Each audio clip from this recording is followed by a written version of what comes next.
So hello guys, क्या हाल चाल है। आज शुरुआत करते हैं अपने सीए फाइनल एएफएम की जो फॉरेक्स चैप्टर है उसके जितने भी प्रैक्टिकल क्वेश्चंस है, इलस्ट्रेशंस है अपने आईसीआई स्टडी मैथ्स के, उन सारी चीज़ों को आज डिस्कस करेंगे। सो स्टार्ट करते हैं। चैप ये सबसे पहले हम शुरुआत करते हैं chapter number 10 foreign exchange exposure and risk management से।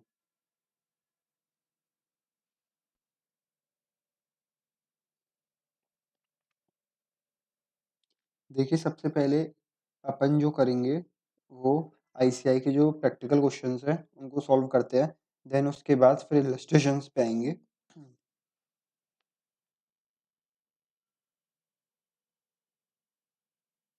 प्रैक्टिकल क्वेश्चन नंबर 1 से शुरुआत करेंगे। देखिए, practical question number 1।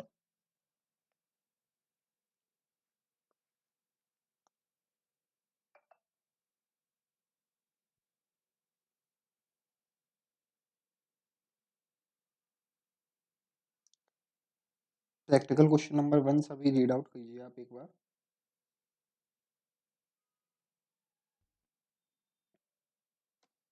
So read out करते हैं अपना क्वेश्चन नंबर 1। क्वेश्चन नंबर 1 देखिए क्या कह रहा है हमसे।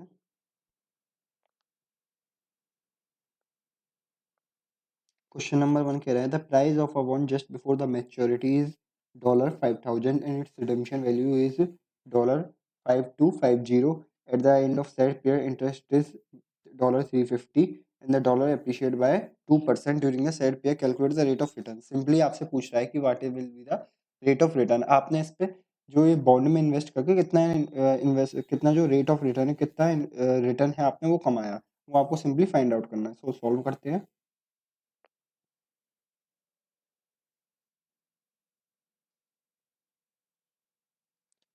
सबसे पहले हम देखते हैं हमारी इनिशियल इन्वेस्टमेंट क्या थी। इनिशियल इन्वेस्टमेंट हमने की थी बॉन्ड में $5,000। देन फिर हम लोग देखेंगे कि हमको डॉलर से रिसीव क्या क्या हुआ। बॉन्ड में इन्वेस्ट करने के बाद हमको रिसीवेबल क्या क्या चीज़ें हुई। सबसे पहले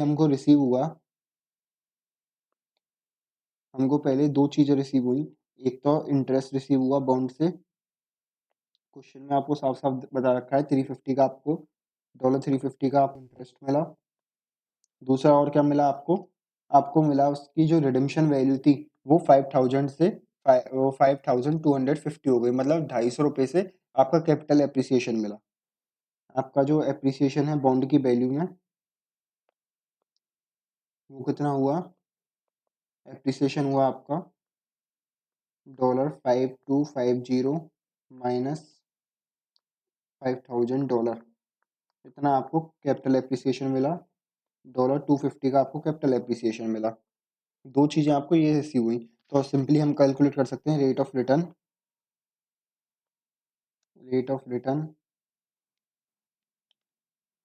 return from POV of US investor.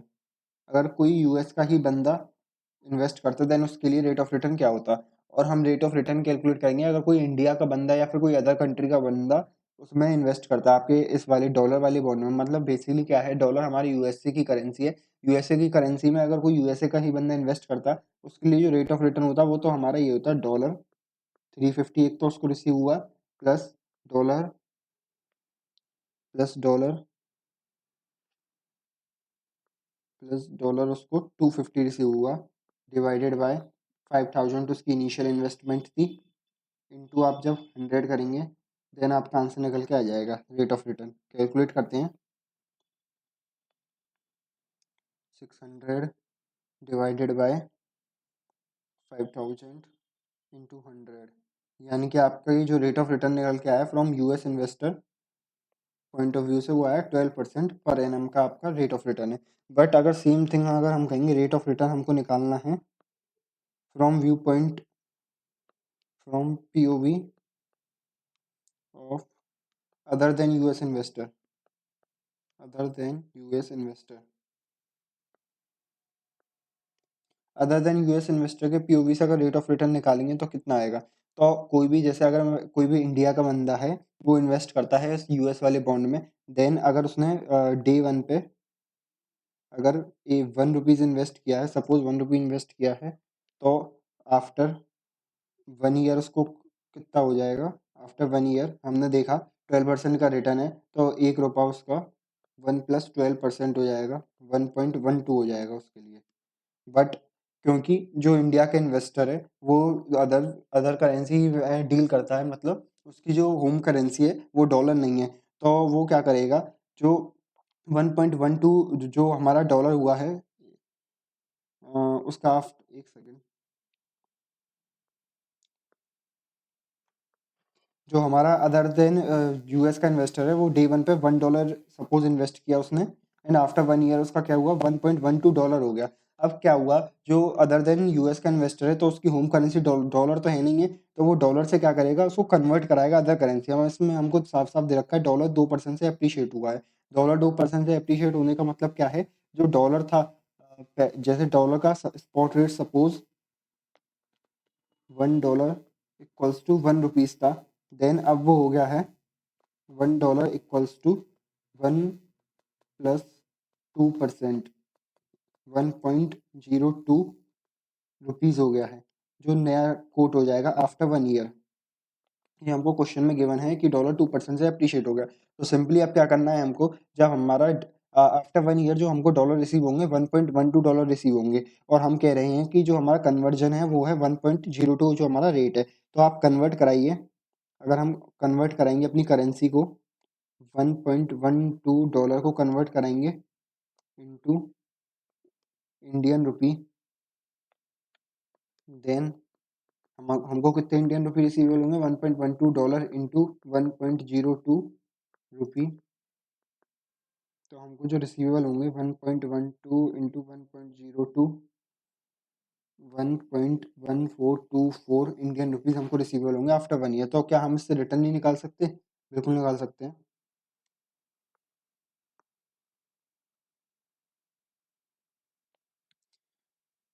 हमारा रेट ऑफ रिटर्न क्या होगा, ROR होगा, वो होगा आपका, हम कह रहे हैं 1 रुपया आपका 1 रुपी आफ्टर 1 ईयर कितना हो गया, 1.1424 हो गया, तो उससे रेट ऑफ रिटर्न आसानी से निकल सकता है हमारा 1.1424 -1 आपकी इनिशियल इन्वेस्टमेंट डिवाइडेड बाय आपका इनिशियल इन्वेस्टमेंट इनटू जब आप 100 करेंगे, देन आपका रेट ऑफ रिटर्न निकल के आएगा 14.24% का आपका रेट ऑफ रिटर्न निकल के आएगा from the view point of investor other than US investor.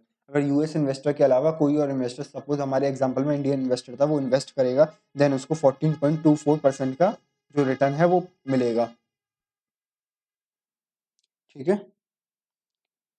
सो एक बार देख लीजिए इसको, इस वाले प्रैक्टिकल क्वेश्चन को, देन आगे बढ़ते हैं। सो सेकंड अपना जो प्रैक्टिकल क्वेश्चन है उसको देखते हैं।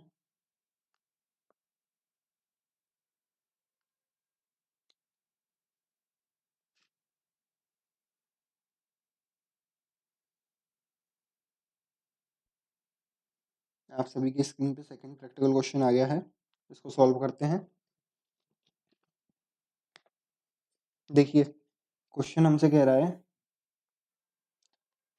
कोई एबीएन बैंक है एम्स्टरडेम की, जो परचेज करना चाहती है, $15 मिलियन परचेज करना चाहती है, किसके लिए, for funding their nostro account, अपना नॉस्ट्रो अकाउंट को फंड करने के लिए। कोई उसका नॉस्ट्रो अकाउंट होगा कैनरा बैंक के साथ, उसको वो फंड करना चाहती है। Assuming that inter bank rate are $, equals to 51.3625 slash 3700, what would be the rate the Canara Bank would quote to ABN bank further if the deal is stuck, what would be the equivalent $? Basically question पढ़ने से साफ साफ समझ में आ रहा है वो कहना क्या चाहता है, वो कि ये जो एक हमारी बैंक है वो $15 मिलियन परचेज करना चाहती है, जिससे कि उसका जो नॉस्ट्रो अकाउंट है कैनरा बैंक के साथ वो फंड कर सके, उसमें पैसा इंडियन रुपीज वो खरीदना चाहती है। Assuming that inter bank rates हमको दे रखे हैं, अब वो आपसे पूछा है कि कितने डॉलर आपको चाहिए 15 मिलियन जो इंडियन रुपीज है उसको परचेज करने के लिए। तो सिंपली सॉल्व करते हैं।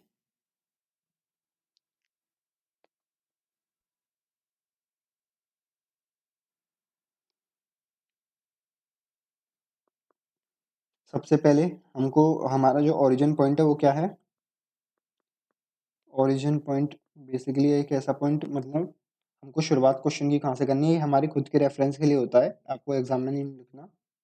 ओरिजिन पॉइंट है हमको wants to purchase 15 million Indian rupees आपको परचेज करना है। तो हमको जितनी भी कैलकुलेशन करनी है वो ये ध्यान में रखते हुए करनी है कि हमको इंडिया का जो रुपीज है वो परचेज करना है। तो हमको ओरिजिन पॉइंट अपना मिल गया है। देन फिर आगे बढ़ते हैं। सबसे पहले हमको रेट जो दे रखा है उसको मेंशन कर लेते हैं, यूएस डॉलर।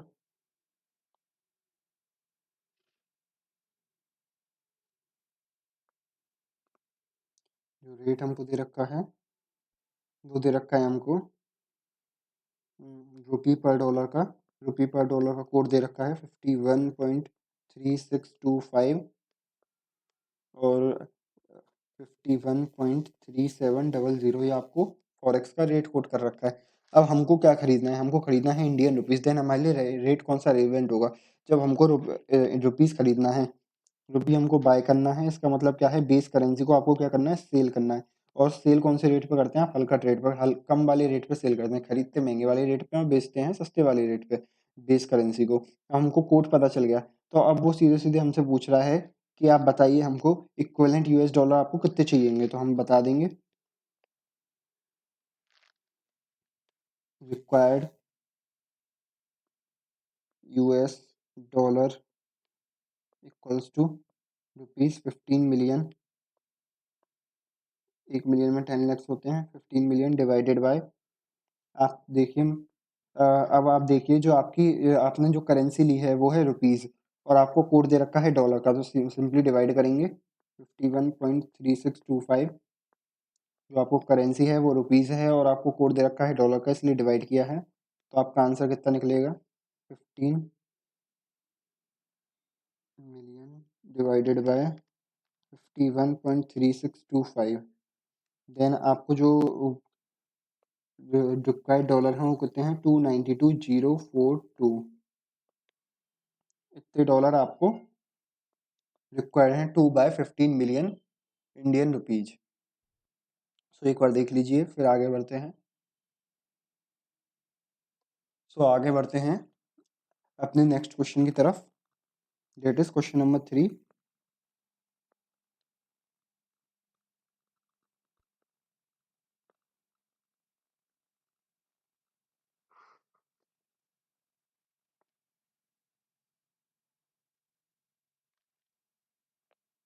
देखिए क्वेश्चन नंबर 3 को रीड आउट कीजिए। XYZ limited bank of Amsterdam wants to purchase 25 million Indian rupees against pound for funding their nostro account. Same question है, बस आपको एक अलग लैंग्वेज में बताया गया है कि आपको क्या है, 25 मिलियन इंडियन रुपीज परचेज करने हैं and they have created their loro account with bank of London, calculate the amount of pound required on going the inter bank rates, आपको ये गिवन है। मतलब कहना क्या चाहता है कि आपको 25 मिलियन इंडियन रुपीज परचेज करने हैं, जिसके लिए आपका जो लोरो अकाउंट था विद बैंक ऑफ लंदन, आपने उसमें पाउंड क्रेडिट करा दिए हैं। अब आपको करना क्या है कि पाउंड बेच के इंडियन रुपीज खरीदना है। उसको आप बताइए कि आपको कितने पाउंड्स आपको रिक्वायर्ड होंगे टू बाय इंडियन रुपीज। सो बताते हैं। सो सबसे पहले कैलकुलेट करते हैं। हमको और हमारा ओरिजिन पॉइंट क्या है, हमको परचेज करना है 25 मिलियन इंडियन रुपीज हमको परचेज करना है, ठीक है। फिर अब हम देखेंगे इसमें अपने कोड्स को आइडेंटिफाई करते हैं। आपको कोड्स दे रखे हैं रुपी पर डॉलर,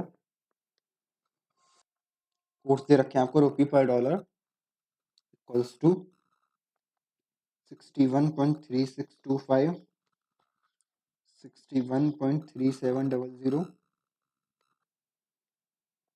और आपको दे रखा है डॉलर पर पाउंड का कोड 1.5260, 1.5270, आपको ये कोड्स दे रखे हैं। तो आप सबसे पहले आइडेंटिफाई करते हैं हमको क्या है, इंडियन रुपीस खरीदना है, परचेज करना है इंडियन रुपीस, मतलब आपको बेचना क्या है, सेल करना है आपको।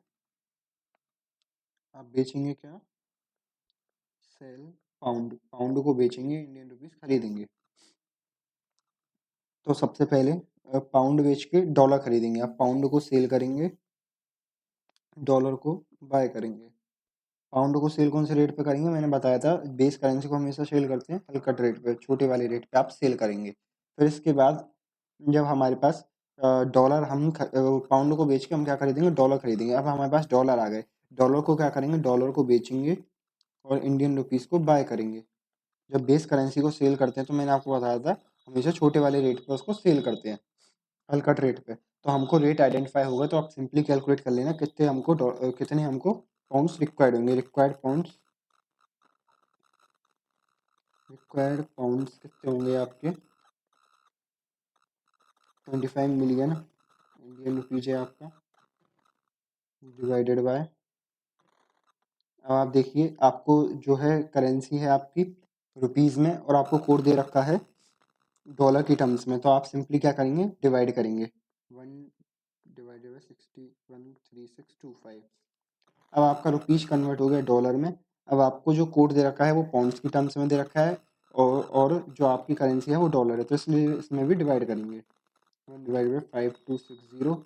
सॉल्व कर लीजिए, आपको मिल जाएंगे रिक्वायर्ड पाउंड्स आपके कितने होंगे।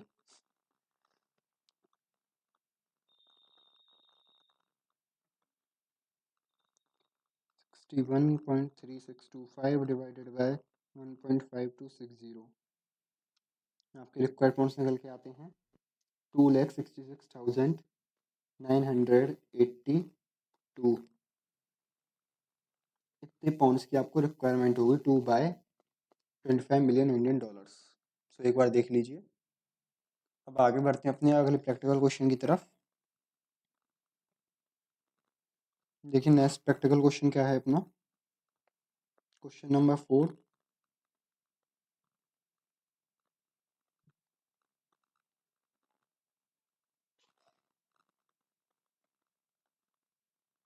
क्वेश्चन नंबर 4 को डिस्कस करते हैं।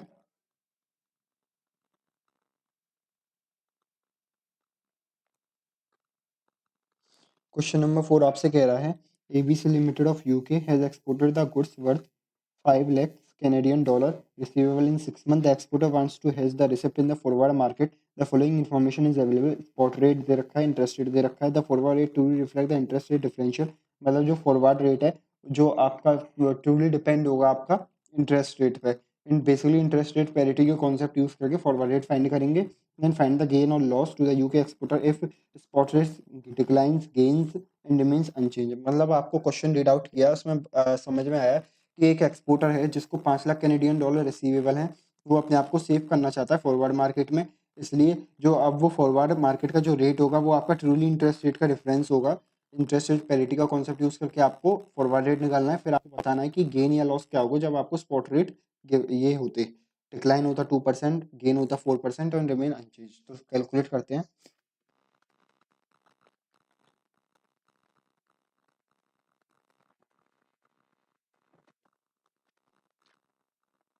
सबसे पहले हम देखते हैं कि हमको रिसीवेबल कितने हैं। रिसीवेबल जो हमारे कैनेडियन डॉलर है वो कितने हैं, 5 लाख कैनेडियन डॉलर हमको रिसीवेबल है, ठीक है।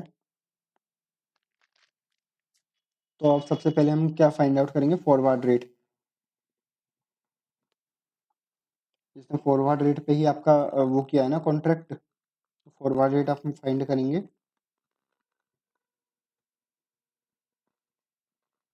फॉरवर्ड रेट क्या होगा आपका, इसने बताया है कि ट्रूली इंटरेस्ट रेट का डिफरेंस होगा, तो इंटरेस्ट रेट पैरिटी का कॉन्सेप्ट यूज करेंगे। कॉन्सेप्ट यूज करके फॉरवर्ड रेट फाइंड करेंगे। रेट को हम फाइंड करेंगे तो यूज करते हैं, इंटरेस्ट रेट पैरिटी का कॉन्सेप्ट आपसे कहता है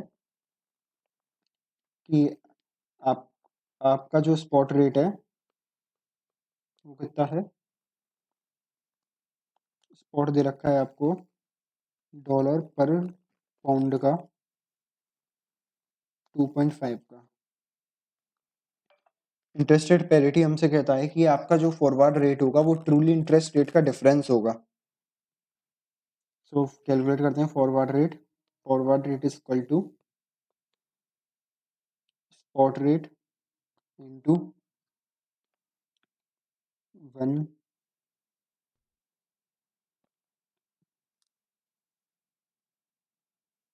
सबसे पहले आप देखिए कि हमको हमारा जो कोड दे रखा है वो किसका दे रखा है, पाउंड का हमको कोड दे रखा है। और पाउंड का देखिए, पाउंड का इंटरेस्ट रेट ज़्यादा है या कम है? पाउंड का इंटरेस्ट रेट आप देखिए कम है, तो इसका मतलब क्या है, पाउंड जो है हमारा वो एप्रिशिएट होगा। पाउंड हमारा एप्रिशिएट होगा। अब बात ये आती है कि कितने परसेंट से पाउंड है जो हमारा वो एप्रिशिएट होगा। अब ये वाले जो हमको रेट दे रखे हैं, ये जो आपको इंटरेस्ट रेट दे रखे हैं, ये पर एनम के इंटरेस्ट रेट दे रखे हैं। और क्वेश्चन कह रहा है हमसे फॉरवर्ड रेट कैलकुलेट करना है आपको 6 मंथ का। 6 मंथ का आपको फॉरवर्ड रेट कैलकुलेट करना है, तो 6 मंथ के ही हमको इंटरेस्ट रेट्स की जरूरत है। तो 6 मंथ के इंटरेस्ट रेट निकाल लेते हैं। 12 × 6/12, 15 × 6/12। जब आप इसको कैलकुलेट करेंगे तो ये आएगा आपका 6% और ये आएगा आपका 7.5%। तो हमारे लिए जो इंटरेस्ट रेट होंगे वो होंगे 6% और 7.5%। तो इससे हम कैलकुलेट करेंगे। तो कैलकुलेट करते हैं हमारा फॉरवर्ड रेट। फॉरवर्ड रेट क्या होगा, हमको पता है कि पाउंड हमारा एप्रिशिएट होगा। और फॉरवर्ड इंटरेस्ट रेट पैरिटी का कॉन्सेप्ट कहता है जब कोई करेंसी एप्रिशिएट होगी तो आपको फॉरवर्ड रेट कैसे मिलेगा, फॉरवर्ड रेट मिलेगा आपको इनटू करेंगे आप जो आपका बड़ा वाला इंटरेस्ट रेट है 1 के फैक्टर में, 1 + 7.5% डिवाइड करेंगे आप लोएस्ट इंटरेस्ट रेट से 1 + 6%। देन जो आपको फॉरवर्ड रेट है वो फाइंड आउट वो मिल जाएगा आपको। तो कल कैलकुलेट करते हैं। 1.075 डिवाइडेड बाई 1.06 इंटू 2.5। तो हमारा जो फॉरवर्ड रेट निकल के आता है 2.535 निकल के आता है। 2.535 हमारा है फॉरवर्ड रेट। अब हमने फॉरवर्ड रेट भी अपना कैलकुलेट कर लिया।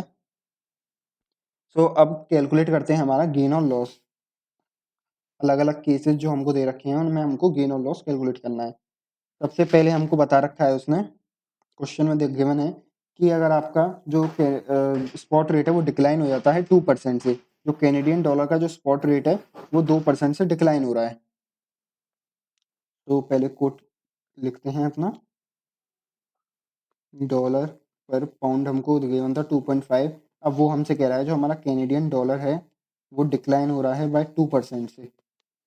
देखिए अब इसमें जो ICI है हमारी, उसमें जो सॉल्यूशन दिया है वो दिया है आपका जितना आपका एप्रिसिएशन होता है या जितना आपका डेप्रिसिएशन होता है वो आपस में इक्वल होते हैं। ऐसा ICI ने इस क्वेश्चन में एज्यूम किया है,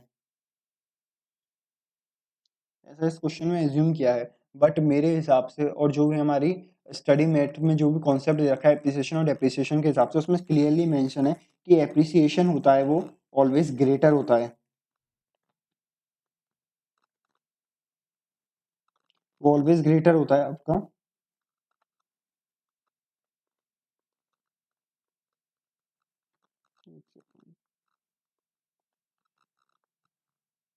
ऑलवेज मोर देन होता है हमारा डेप्रिसिएशन से।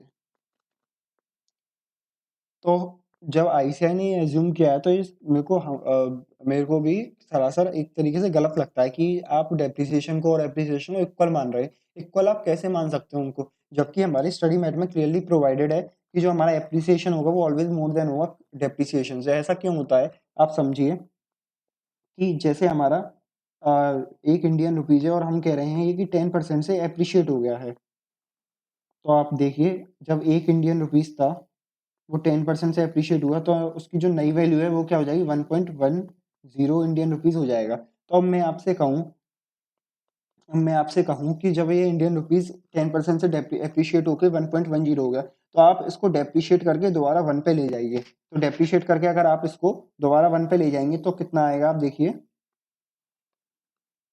1.10 माइनस 1 डिवाइडेड बाई 1.10 इंटू 100। जब आप इसको सॉल्व करेंगे देन आपका प्योरली 10% नहीं आएगा, 0.1 डिवाइडेड बाई 1.1 इंटू 100।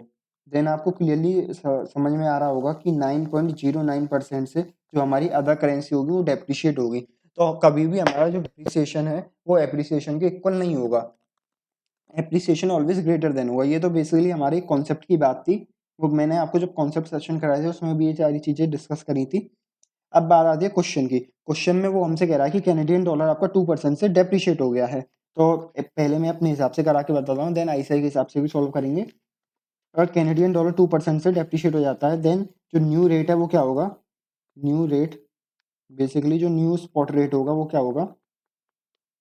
वो होगा आपका 2.5। बेसिकली डॉलर जब वो हो रहा है आपका, डॉलर डेप्रिशिएट हो रहा है, तो हमने देखा था कि अदर देन बेस करेंसी में एप्रिसिएशन डेप्रिसिएशन होगा तो उसका जो भी इफेक्ट है वो हम डिनोमिनेटर में लेते हैं। तो 1 माइनस 2% जब आप करेंगे देन आपको जो न्यू स्पॉट रेट है वो मिल जाएगा 2.5 divided by 0.98। New spot rate आएगा आपको 2.551। सो एप्रिसिएशन डेप्रिसिएशन कैलकुलेट कर लेते हैं, वो आपका जो गेन और लॉस है वो कैलकुलेट कर लेते हैं। अगर हमने जो फॉरवर्ड कॉन्ट्रैक्ट एंटर किया था, फॉरवर्ड रेट पे जो कॉन्ट्रैक्ट एंटर हुआ था हमारा, उसका रेट क्या था? 2.535। मतलब हम इतने में सेल करेंगे अपने,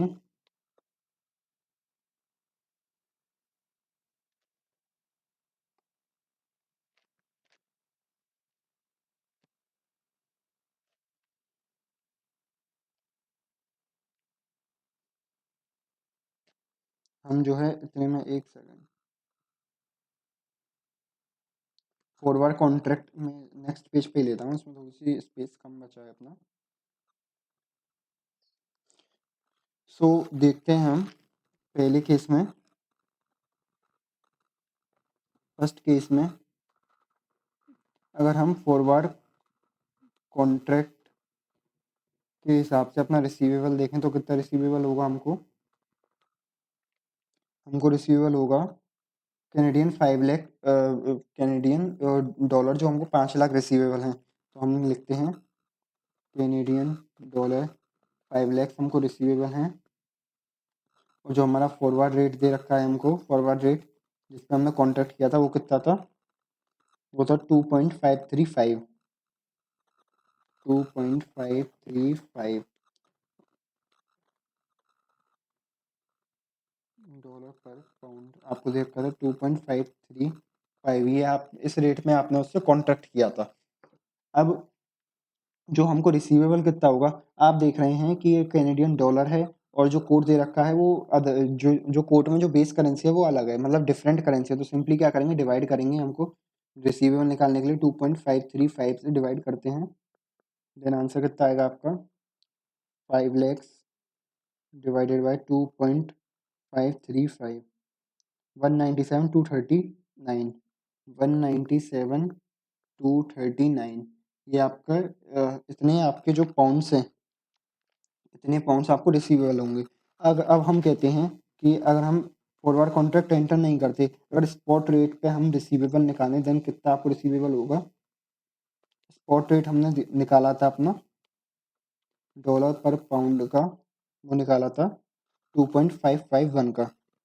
2.551 कैलकुलेट करते हैं, 5 लैक्स इंटू, आप देख रहे होंगे जो हमारे हमको डॉलर दे रखे हैं वो बेस करेंसी में पाउंड है, तो डिवाइड 2.551, देन आपको मिल जाएंगे रिसीवेबल कितने हैं? 5 लैक्स डिवाइडेड बाय 2.551, आपको रिसीवेबल में 196,002, 196,002 आपको रिसीवेबल हैं।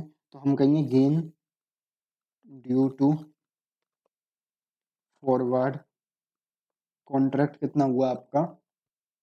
Gain due to forward contract हुआ माइनस करके 197,239, 1237 रुपये का, 1237 रुपये का आपका गेन हो गया।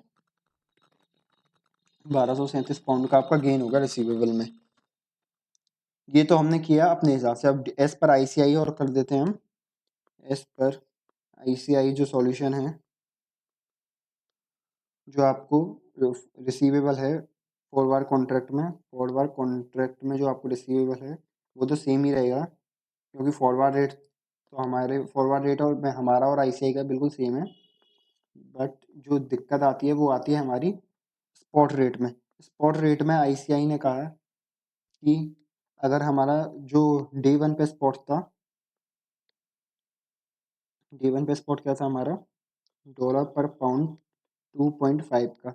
और यदि हमारा जो डॉलर है वो डेप्रिशिएट हो जाता है 2% से, देन जो हमारा न्यू रेट है वो क्या होगा, न्यू रेट आईसीआई ने कह दिया डॉलर पर पाउंड इक्वल्स टू होगा 2.5 प्लस 2%। कैलकुलेट करेंगे 2.5 प्लस 2%, 2.55। आईसीआई ने कह दिया जो न्यू रेट होगा वो होगा हमारा 2.55। सो रिसीवेबल निकाल लेंगे इस केस में 5 लैक्स डिवाइडेड बाई 2.55। तो आपकी जो रिसीवेबल आएंगे इस केस में वो आएगा 196,078, इतना आपका रिसीवेबल आएगा। तो आईसीआई के हिसाब से गेन आएगा हमारा, गेन आएगा हमारा आईसीआई के हिसाब से 1161 रुपये का, 61 पाउंड का। ये हमने एज पर आईसीआई कर लिया। अब बात करते हैं अपना सेकंड पॉइंट की। सेकंड पॉइंट हमसे कह रहा है कि आपका जो है वो गेन हो जाता है, मतलब जो कैनेडियन डॉलर है वो 4% से अप्रिशिएट हो जाता है। लिखते हैं Canadian dollar appreciate by 2%, then जब क्या होगा हमारा फॉरवर्ड कॉन्ट्रैक्ट में जो आपका रिसीवेबल होगा,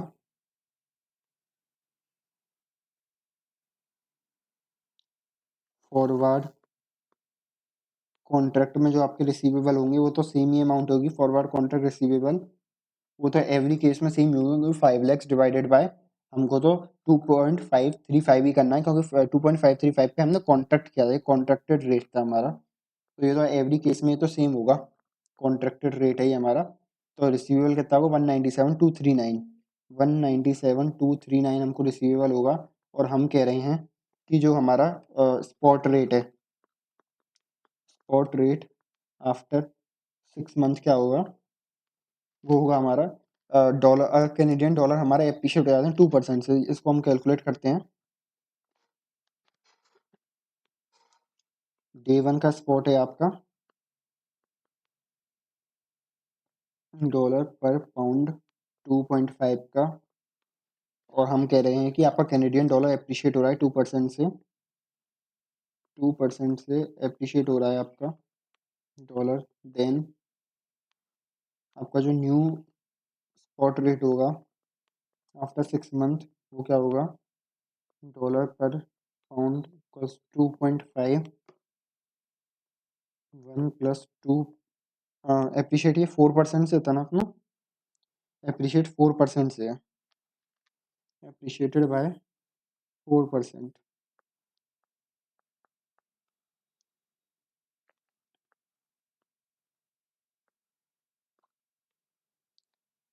सो जो हमारा नया रेट होगा वो क्या होगा, 1 प्लस 4% कर देंगे। अब नया रेट होगा 2.5 divided by 1.04, 2.40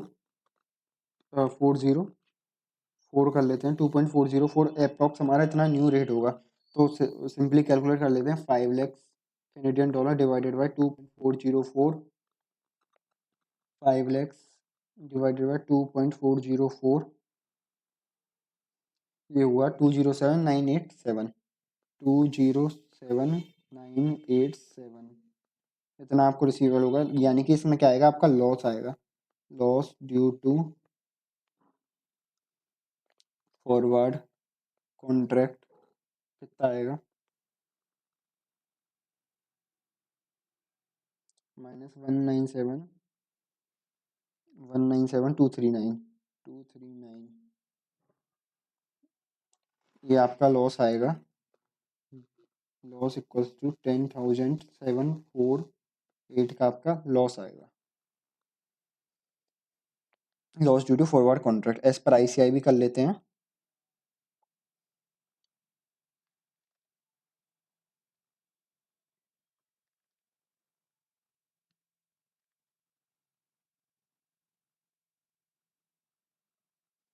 as per ICI भी कर लेते हैं अपन, as per ICAI, as per ICAI हमारा क्या होगा, एज पर आईसीआई होगा हमारा जो फॉरवर्ड कॉन्ट्रैक्ट में रिसीवेबल होगा वो तो सेम ही होगा। वो कितना था हमारा 197,239, 239 ये तो हो गई।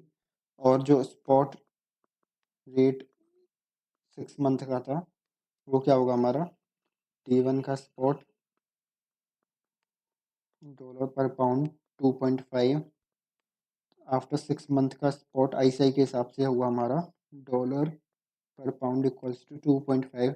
आईसीआई का कहना है अगर वो हमारा 4% से एप्रिशिएट हो रहा है, 4% से इंक्रीज हो रहा है, तो जो हमारा पाउंड है वो 4% से डेप्रिशिएट होगा। तो न्यू रेट क्या होगा, न्यू रेट होगा हमारा 2.40 का, 2.40। सो कैलकुलेट कीजिए 5 लैक्स डिवाइडेड बाई 2.40, देन आपका जो आंसर निकल के आएगा 208,333 निकल के आता है। देन आईसीआई के हिसाब से लॉस क्या होगा, लॉस होगा due to forward contract, due to forward contract क्या निकल के आता है आपका 11094। ये एज पर आईसीआई हो गया सॉल्यूशन। फिर आगे बढ़ते हैं थर्ड पॉइंट की तरफ। थर्ड पॉइंट हमसे कह रहा है, थर्ड पॉइंट हमसे बोला, थर्ड पॉइंट ने कहा है कि रिमेन अनचेंज और ओवर नेक्स्ट 6 मंथ। मतलब क्या है कि जो आपका स्पॉट रेट है वही आपका, जो डे वन का स्पॉट है वही आपका फॉरवर्ड रेट बन जाएगा। Forward spot rate, forward contract में जो आपको रिसीवेबल होगा, इधर एक लिख देते हैं हम अपना, जो अपना डे वन का स्पॉट है equals to 6 month spot rate, ये हमको क्वेश्चन में दे रखा है। देन आपको रिसीवेबल निकालेंगे अंडर फॉरवर्ड कॉन्ट्रैक्ट, कितना आएगा 197,239। और जो आपका स्पॉट रेट 6 मंथ में, 6 मंथ वाला जो स्पॉट रेट है उस पर कितना रिसीवेबल होगा, उस पर रिसीवेबल होगा। हमने कहा है जो स्पॉट रेट है day one equals to spot rate after 6 month. Then इस केस में आपका जो रिसीवेबल होगा 5 लैक्स डिवाइडेड बाय 2.5 जब आप करेंगे इसको, देन आपका जो आंसर निकलता है वो आता है 2 लैक्स। तो इसमें आ जाएगा आपका loss due to forward contract, कितना आएगा 2 लैक्स माइनस 197,239, 2761 का आपका लॉस आ गया ड्यू टू फॉरवर्ड कॉन्ट्रैक्ट। सो ये पूरा सॉल्यूशन हमारा हो जाता है कंप्लीट। आशा करता हूँ आपको समझ में आया होगा। एक बार आप देख लीजिए इसको, देखिए एक बार क्विक रिवीजन करा देते हैं। 5 लाख कैनेडियन डॉलर हमको रिसीवेबल थे 6 मंथ में।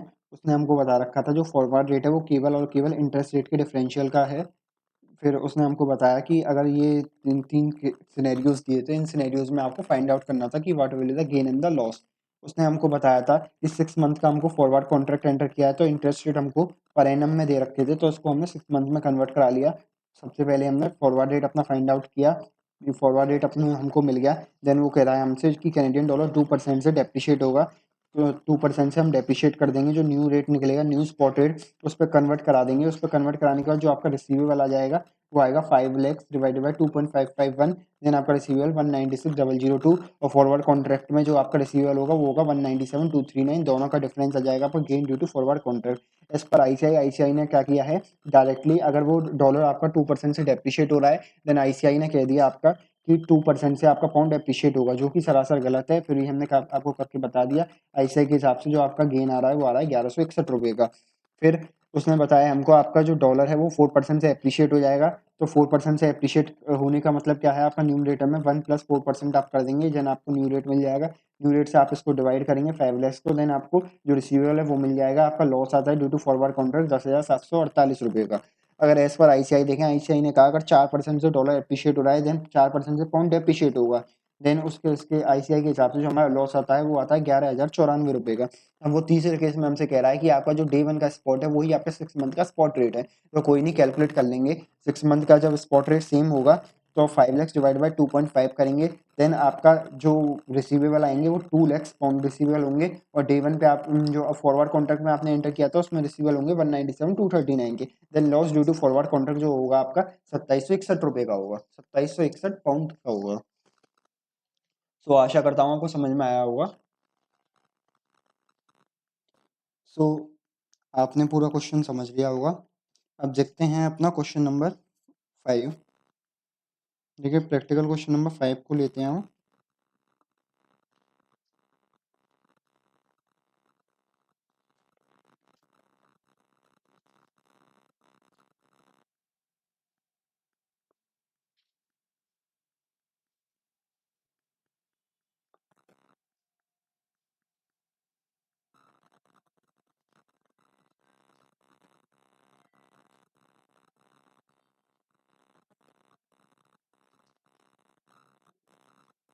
ये आ गया अपना प्रैक्टिकल क्वेश्चन नंबर 5।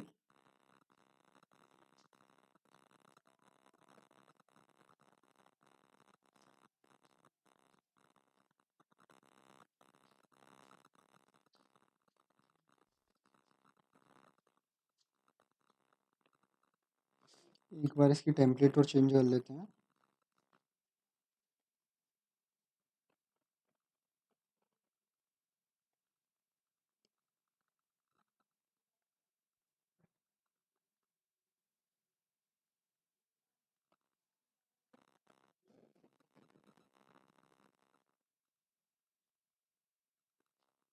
ठीक है, अपने क्वेश्चन को लेते हैं, क्वेश्चन नंबर 5 को।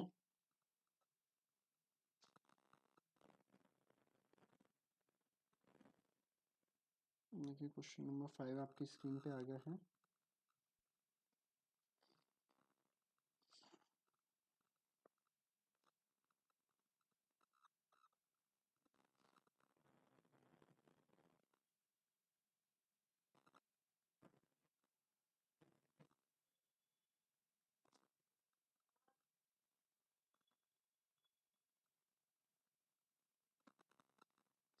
तो देखते हैं क्वेश्चन क्या कहना चाहता है। On 1 April 2016 the bank codes the following. Banks ने हमको ये रेट कोड्स किए हैं, ठीक है। 3 मंथ्स के स्वैप पॉइंट्स हमको ये दे रखे हैं। In the spot transaction delivery is made after 2 days, ठीक है। The assume the spot date is ये, हाँ क्योंकि स्पॉट रेट आपको स्पॉट डेट दे रखी है आपको, तो 3 अप्रैल में अगर कोई भी ट्रांजेक्शन करेंगे तो 5 अप्रैल को आपको डिलीवरी मिलेगी। स्वैप पॉइंट आपको दे रखा है, इतना आपका स्वैप पॉइंट है। You are required to ascertain the swap point for 2 months 15 days। काफ़ी ईजी क्वेश्चन है।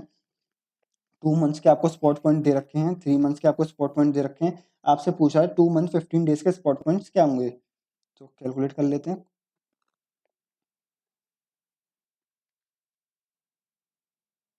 सबसे पहले 2 मंथ्स के स्पॉट पॉइंट्स क्या दे रखे हैं आपको। 2 मंथ्स के स्पॉट पॉइंट दे रखे हैं आपको 70 और 90। 70 और 90। और 3 मंथ्स के आपको दे रखे हैं 160, 160 और 186। इसको कर लेते हैं हम इक्वेशन नंबर 1। इक्वेशन 1, ये equation 2। Very sorry.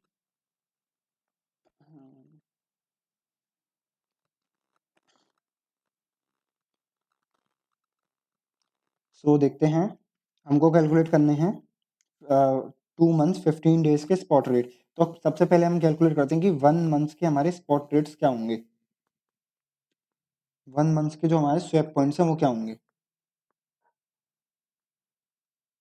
Swap points for 1 month क्या होंगे आपके 2 - 1, मतलब 3 मंथ में से आप 2 मंथ्स के स्पॉट पॉइंट्स माइनस कर देंगे, स्वैप पॉइंट्स माइनस कर देंगे, तो आपको 1 मंथ मिल जाएंगे, बिल्कुल मिल जाएंगे। 160 - 70 90, 186, ये हो गया आपका 96। ये आपके 1 मंथ के स्वैप पॉइंट्स आ गए। अब हमको पूछा है 15 डेज के स्वैप पॉइंट। 15 डेज के स्वैप पॉइंट्स के लिए सिंपली क्या करना है, इसको डिवाइडेड बाई 2 कर देना है। 1 मंथ के जो स्वैप पॉइंट्स हैं आपके उनको डिवाइडेड बाई 2 कर देना, देन आपको 15 डेज के मिल जाएंगे स्वैप पॉइंट्स। करते हैं। 45 आ गया, इधर इधर आ गया आपका ये आ गया आपका 3 48। 45 और 48 हमारे स्वैप पॉइंट्स आ गए 15 डेज के। अब वो हमसे पूछ रहा है 2 मंथ 15 डेज के, और 2 मंथ्स के हमारे स्वैप पॉइंट्स क्या दे रखे थे क्वेश्चन में, 70 और 90। तो क्या आप 2 मंथ्स इन 15 डेज के स्वैप पॉइंट नहीं निकाल सकते? बिल्कुल निकाल सकते हैं सर। 2 मंथ्स वाले स्वैप पॉइंट्स प्लस 15 डेज वाले कर दीजिए आप, 2 मंथ 15 डेज के आपको स्वैप पॉइंट्स मिल जाएंगे। कीजिए 115 एंड आपका आ गया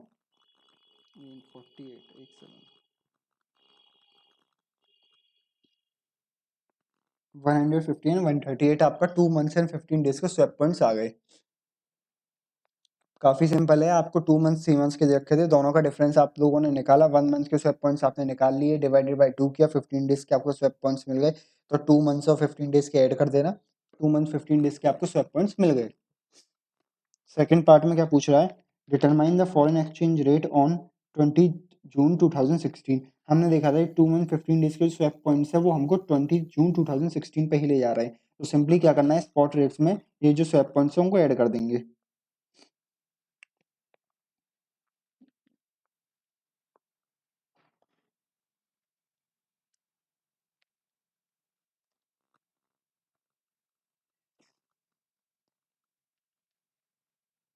ये हमको स्पॉट रेट्स गिवन है। सेकंड पार्ट अपन लोग कर रहे हैं, ये हमको डे 1 के स्पॉट रेट्स गिवन है और हमने निकाला 2 मंथ्स 15 डेज के जो हमारे स्वैप पॉइंट्स हैं वो कितने हैं, 115 एंड 138। तो सिंपली क्या करना है, हमको निकालना है 20 जून 2016 के जो रेट है वो निकालना है। तो क्या करेंगे, स्वैप पॉइंट्स को ऐड कर देंगे, ये हो गई 1 और ये हो गया आपका 2, 1 + 2 कर देना, देन आपको स्पॉट रेट मिल जाएगा। तो 66 कीजिए, 66.2525 प्लस 0.0115, 66.264। दूसरे वाले में देखते हैं, दूसरा क्या दे रखा है, 67.5945 प्लस 130 प्लस 0.0138, देन 66 वो 67.6083 आपको रेट मिल गया ऑन 20 जून 2016 का। फिर आगे देखते हैं क्वेश्चन नंबर का पार्ट थर्ड क्या कहता है हमसे।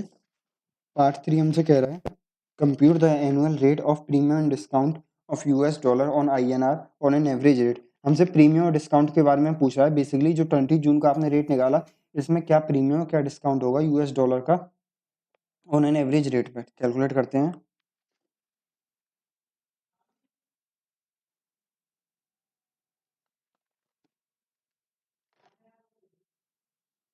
हमको पता है कि हमारा जो है स्वैप पॉइंट्स हमने ऐड किए हैं, तो हमारा सीधी सी बात है, जो जो हमारा वो है यूएस डॉलर है वो प्रीमियम पे है। अब प्रीमियम कितने प्रीमियम पे है वो हमको फाइंड आउट करना है, तो इसी को ही कंटिन्यू करते हैं।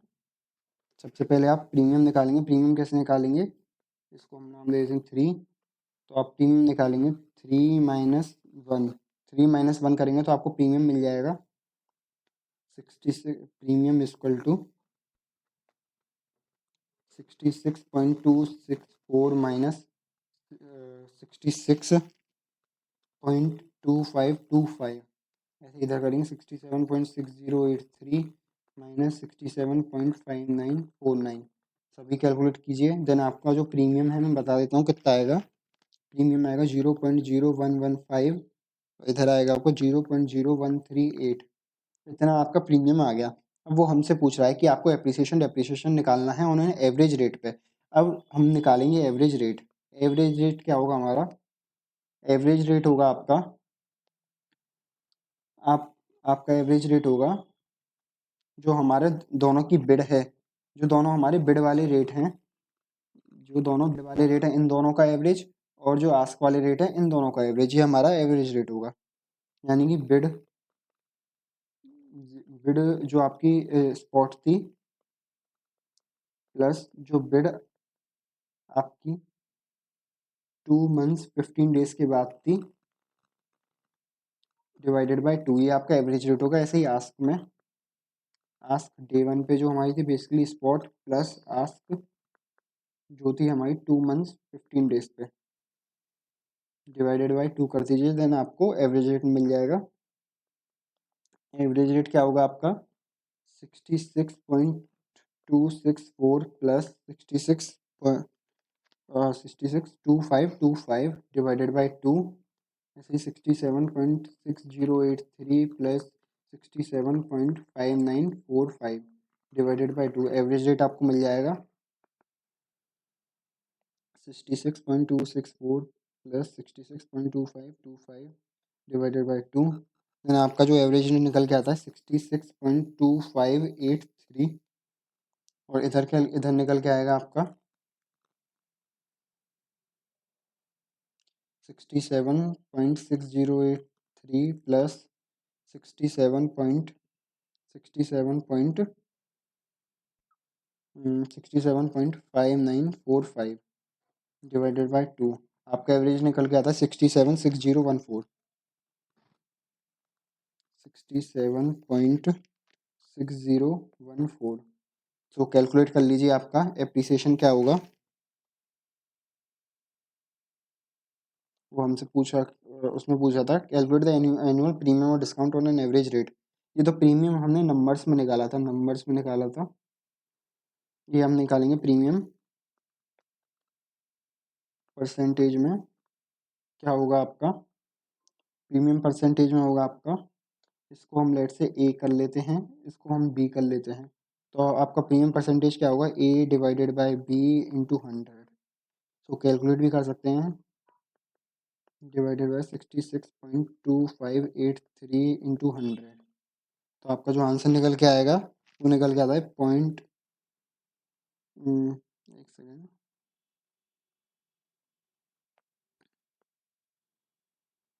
अब इसमें जो कैच क्या है, कैच इसमें ये है, अभी इसको सॉल्व कर लेते हैं पहले।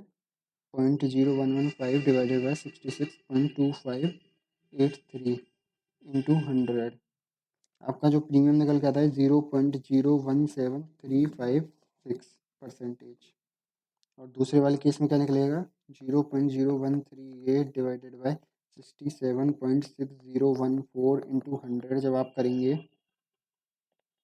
0.01 0.0138 डिवाइडेड बाय आप करेंगे 67.6014, देन आपका जो आंसर निकल के आएगा 0.0 लिख लेते हैं 0.0204 परसेंटेज आपका आंसर निकल के आता है। लगभग कितना परसेंट निकल के आता है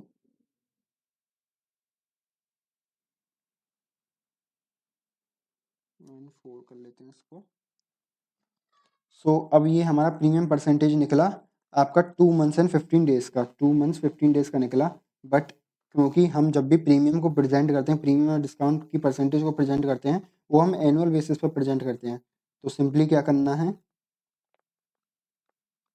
जो हमारी परसेंटेज आई थी इसमें सी में जो हमारी परसेंटेज आई है, तो आपको करना क्या है C divided by 2 months 15 days into 12 months आप जब करेंगे देन आपको एनुअल प्रीमियम की परसेंटेज मिल जाएगी। सो कैलकुलेट करते हैं, इसी को ही कैलकुलेट कर लेते हैं, डिवाइडेड बाय 2.5 इंटू 12, आपका प्रीमियम का परसेंटेज निकल के आता है इसमें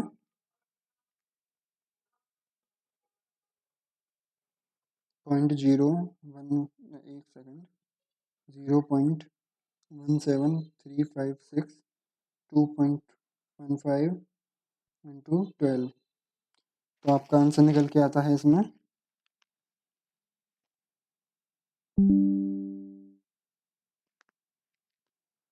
एक सेकेंड, ज़रा कुछ मिस्टेक हुई है शायद, देखते हैं सभी।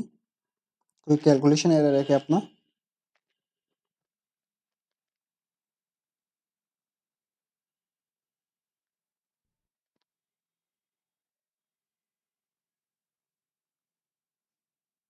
हाँ देखते हैं अपना, देखिए 0.017356 डिवाइडेड बाय 2.5 इंटू 12 जब आप करेंगे देन आपका आंसर निकल के आता है 0.0833% आपका निकल के आता है एनुअल बेसिस पे। वैसे ही इसका कैलकुलेट करेंगे 0.0200414 इंटू 12 डिवाइडेड बाय 2.5 देन आपका आंसर निकल के आता है 0.0980 0.0980।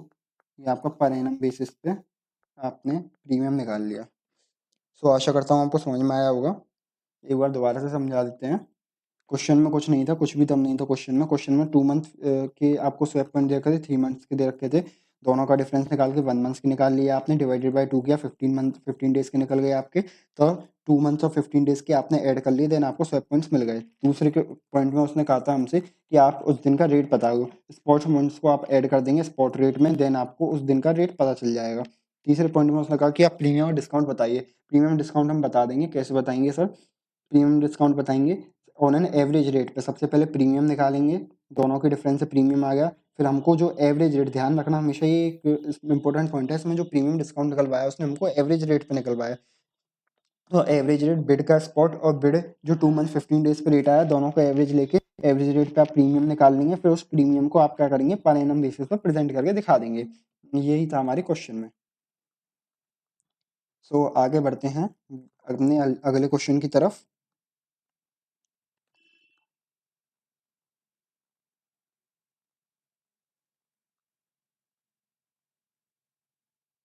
सो आगे बढ़ेंगे अपने अगले क्वेश्चन की तरफ।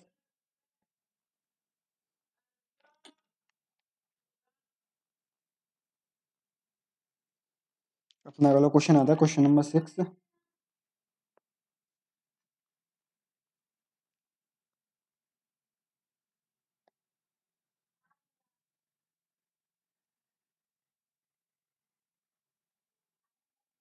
देखिए आ गया आपकी स्क्रीन पे क्वेश्चन नंबर 6। तो शुरुआत करते हैं। देखिए, JKL limited Indian company once has a export exposure of Japanese yen 10 lakhs receivable in August. ठीक है, Japanese yen is not directly quoted in against Indian rupees. मतलब आपको जो जापानीज येन का है वो डायरेक्ट कोट नहीं दे रखा है, आपको दो अलग अलग कोट दे रखे हैं। उन अलग अलग कोटों से आपको जापानीज येन का जो फॉरेक्स का जो कोट है वो फाइंड आउट करना है। It estimate Japanese yen will depreciate 124 level, rupee will depreciate against $US 65। ठीक है, द फॉरवर्ड रेट्स हमको दे रखे हैं, आपके फॉरवर्ड रेट्स भी गिवन है। ऑन अगस्त को calculate the expected loss if the hedging not done, how the position will change. तो मतलब ये है कि बेसिकली आपको फॉरवर्ड रेट्स भी आपको दे रखे हैं। फॉरवर्ड रेट से आपको फॉरवर्ड रेट मिल जाएगा। फॉरवर्ड रेट निकालने के बाद आपको जो स्पॉट रेट होगा, उस दिन का जो स्पॉट रेट होगा, उससे जो भी आपका गेन और लॉस है वो फाइंड आउट करके बताना है। आपके कॉन्ट्रैक्टेड रेट ये हैं और उस दिन का जो रेट निकालने के लिए आपको ये इन्फॉर्मेशन गिवन है। इसको कैलकुलेट करते हैं। सबसे पहले फाइंड आउट करते हैं अपन जो आपका करंट स्पॉट रेट है। करंट स्पॉट रेट क्या होगा आपका? हमको 10 lakhs रिसीवेबल हैं जापानीज येन। ठीक है, तो जो हमारा आपको पता है क्रॉस रेट्स के बारे में, क्रॉस क्रॉस रेट्स का कॉन्सेप्ट क्या कहता है?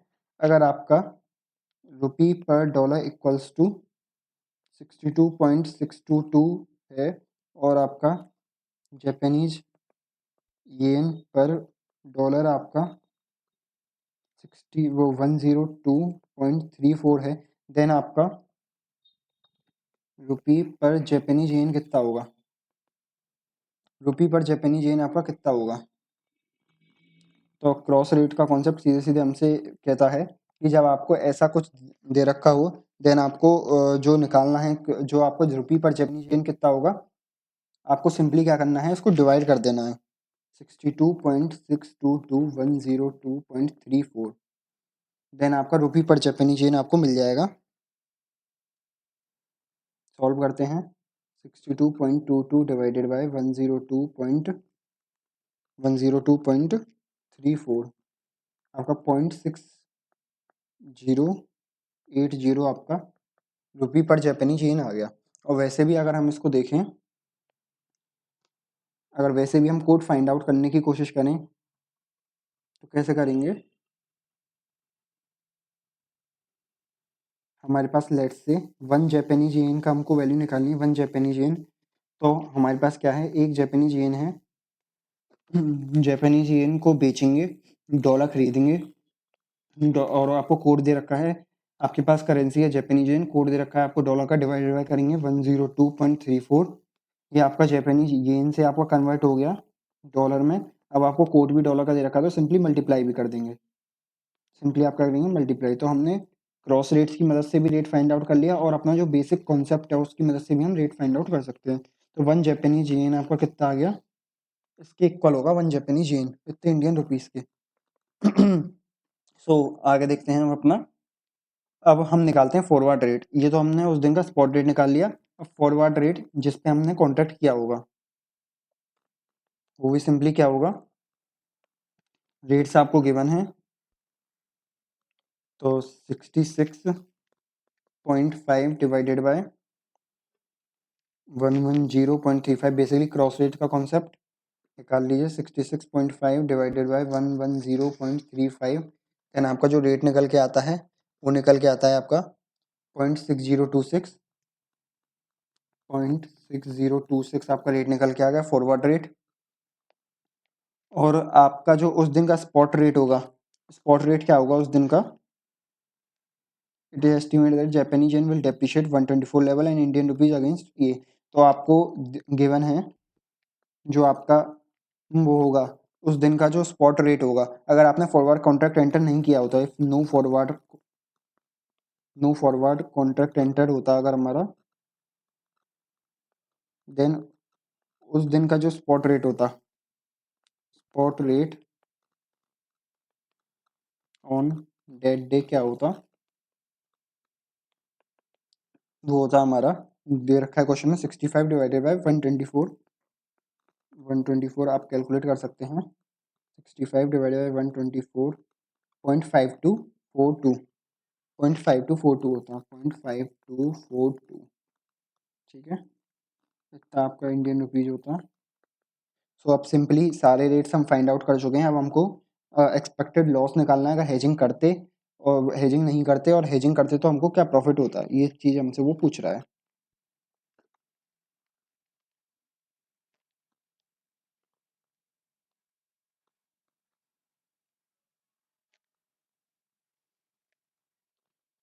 सो अगर हम लोग इफ नो हेजिंग, अगर हेजिंग नहीं करते, देन हमको रिसीवेबल कितना था, रिसीवेबल था हमको 10 lakh Japanese yen.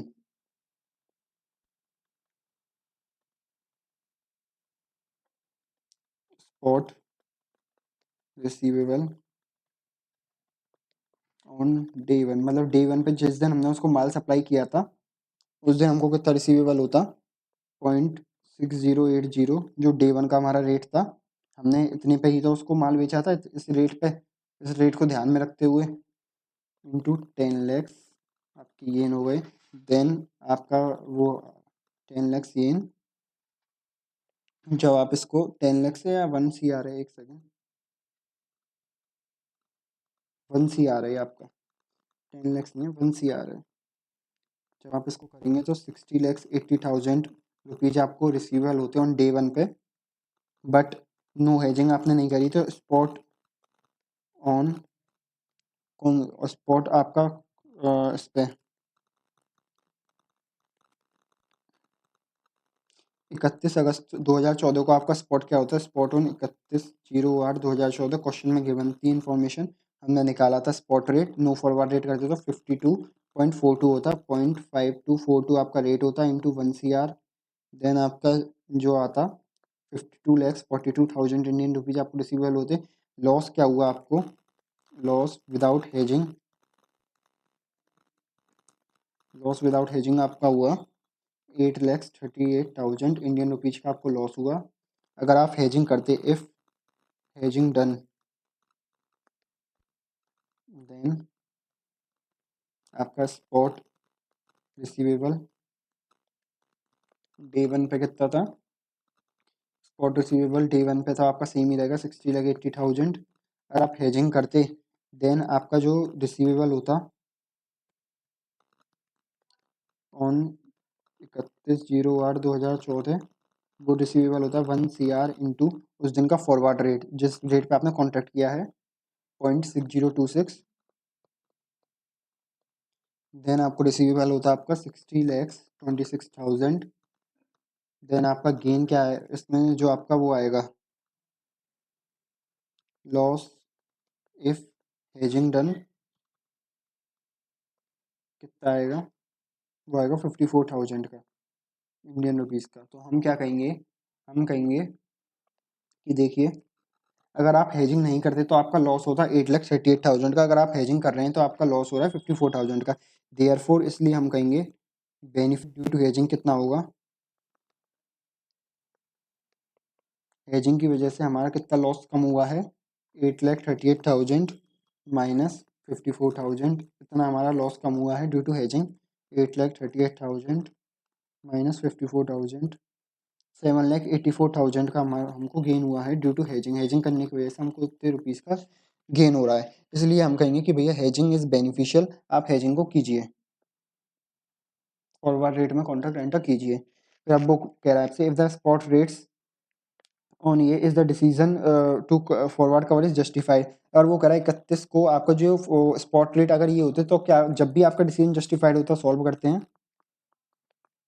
If on 31 अगस्त 2016 को जो स्पॉट रेट होता वो कितना होता, क्रॉस रेट से फाइंड आउट करते हैं, कितना होगा 66.25 divided by 110.85, basically 66 point divided by 110.85।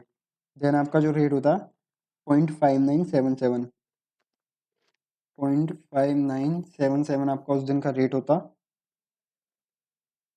Spot rate 0.5977 का हमारा अगर रेट होता,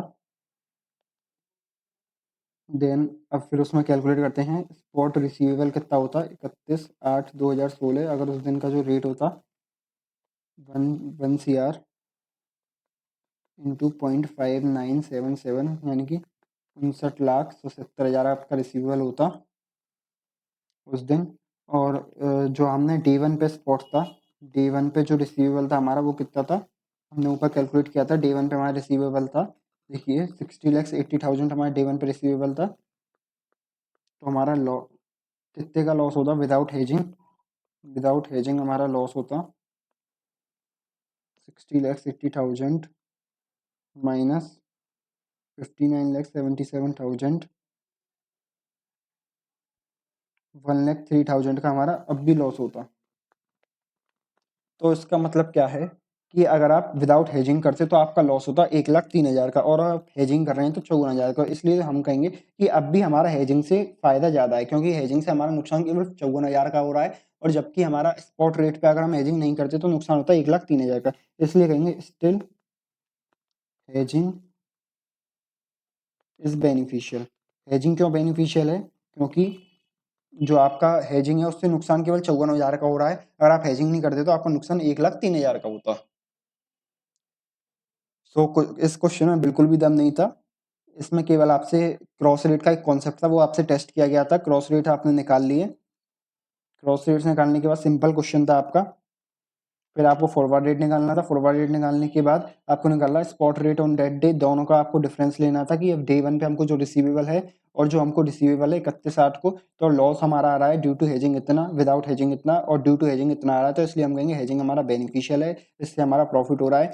अब वो कहता है अगर स्पॉट रेट आपका 31/8/2016 को ये हो जाता है 59.77, देन क्या आपके लिए हेजिंग जब भी बेनिफिशियल थी, हम कहेंगे कि सर बिल्कुल बेनिफिशियल थी, क्योंकि उससे लॉस हमारा 1,03,000 का हो रहा था, जबकि अगर हम हेजिंग नहीं करते तो हमारा लॉस जो, जबकि हम हेजिंग करते तो हमारा जो लॉस तो 54,000 का होता, विदाउट हेजिंग हमारा जो लॉस है वो 1,03,000 का था। इसलिए हम कहेंगे हेजिंग स्टिल बेनिफिशियल। और कितना गेन, अगर आप गेन भी लिखना चाहें तो लिख भी सकते हैं, 1,03,000 माइनस 54,000, इतना आपको गेन हो रहा है due to hedging. So calculate कर सकते हैं 1,03,000 माइनस 54,000 49,000 का अब भी आपको स्टिल बेनिफिट है ड्यू टू हेजिंग, इसलिए हम कहेंगे कि भैया हेजिंग अब भी करना, बेशक स्पॉट रेट आपका 0.5977 होता तब भी। सो आगे बढ़ते हैं नेक्स्ट क्वेश्चन की तरफ।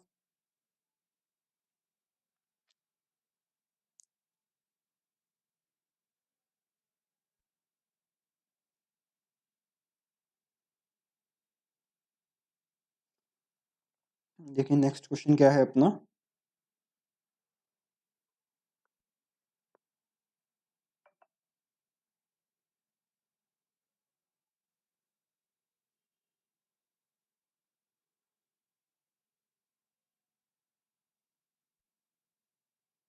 नेक्स्ट क्वेश्चन को आप रीड आउट कीजिए।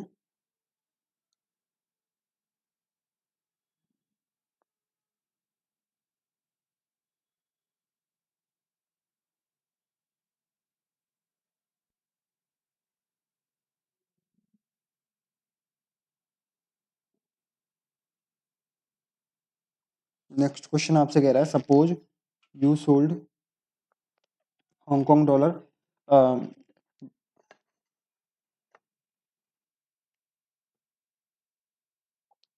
1 CR आपने हांगकांग डॉलर सेल किया है, 1 CR आपने हांगकांग डॉलर सेल किया है, then value spot to your customer, मतलब आपने क्या किया है 1 करोड़ हांगकांग डॉलर 5.7 के रेट से अपने कस्टमर को सोल्ड किया, cover yourself in London market, same day आपने उसको कवर कर लिया है। आपने 1 करोड़ हांगकांग डॉलर तो अपने कस्टमर को 5.7 के हिसाब से बेच दिया। अब आप जो हांगकांग डॉलर बेचेंगे वो आपके पास है थोड़ी, आप तो उसको कहीं ना कहीं से कवर कराएंगे ना, दूसरी मार्केट से अपने आप को कवर कराएंगे, वही चीज लिखी गई है। कवर का मतलब एक तरीके से है अपने आप को सेव करेंगे। सेव कैसे करेंगे, अगर हमने सेल का कॉन्ट्रैक्ट किया, अगर हमने सेल करना कॉन्ट्रैक्ट किया है तो हम उसको बाय के कॉन्ट्रैक्ट से कैंसिल करेंगे एक तरीके से। तो आपको कोट्स दे रखे हैं, ये सारे कोट्स दे रखे हैं। अब आपसे पूछ रहा है calculate the cover rate and ascertain the profit and loss in the transaction. अब जो आपने जो प्रॉफिट कमाया है इस ट्रांजैक्शन में वो आप फाइंड आउट करके बताइए। दूसरा आप हमको कवर रेट भी बताइए, तो कैलकुलेट कर लेते हैं। सबसे पहले निकालते हैं हम कवर रेट क्या होगा, कौन से रेट पे आपने अपने आप को सेव किया होगा। तो सबसे पहले हम ओरिजिन पॉइंट निकालते हैं। ओरिजिन पॉइंट क्या है, ओरिजिन पॉइंट हमसे कहता है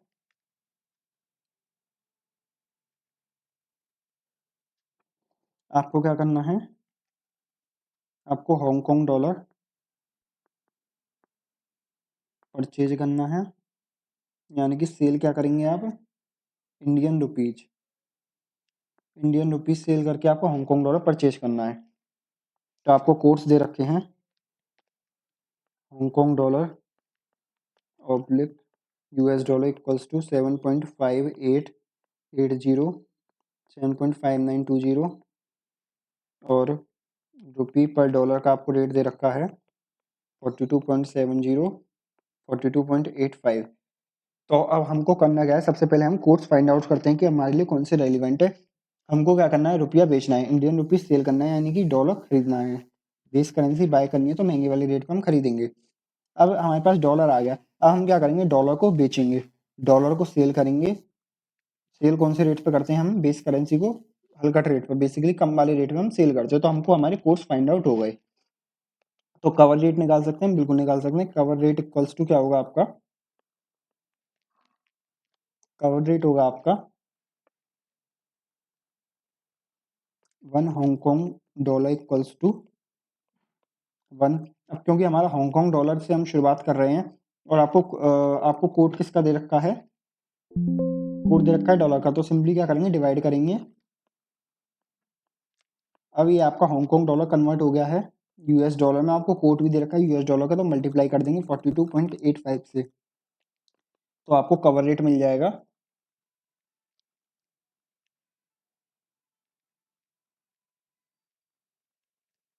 कवर रेट हो गया 5.6470 का, मतलब 5.6470 पे आप खरीदेंगे और सेल कर देंगे अपने कस्टमर को 5.70 पे।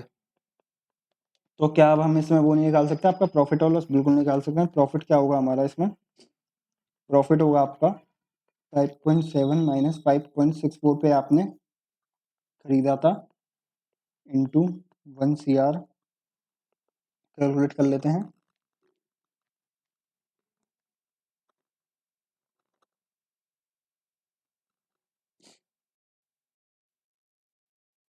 5,30,000 का आपका सीधा सीधा प्रॉफिट हो जाएगा।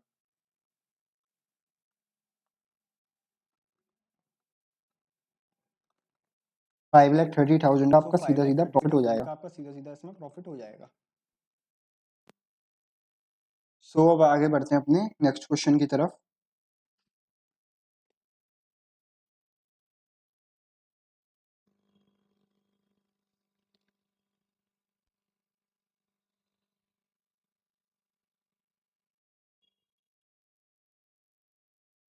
नेक्स्ट क्वेश्चन क्या है अपना? Question number 8।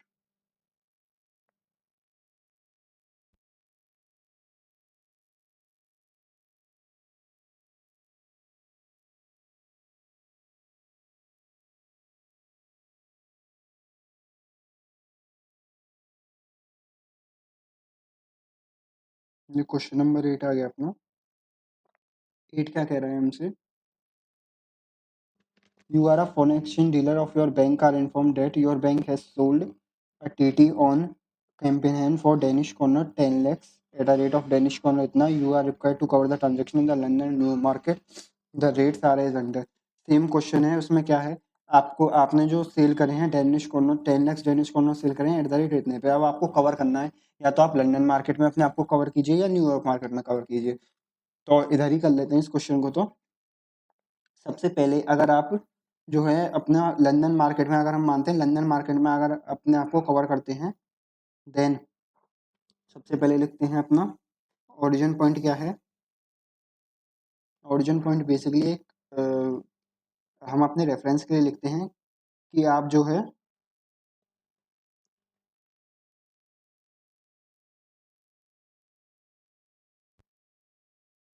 आप क्या का नाम है, आपको जो है बाय करना है दानिश कॉर्नर।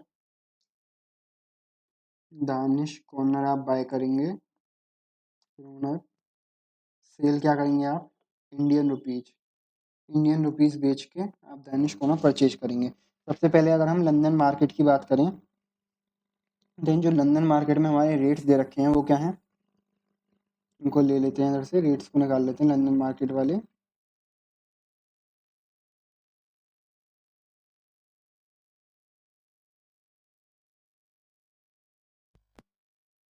देखिए लंदन मार्केट्स में हमारे ये रेट्स दे रखे हैं, और का रेट दे रखा है हमको लंदन मार्केट में। लंदन मार्केट में दूसरा रेट हमको गिवन है ये। तो ये दो रेट्स हो गए हमारे लंदन मार्केट के।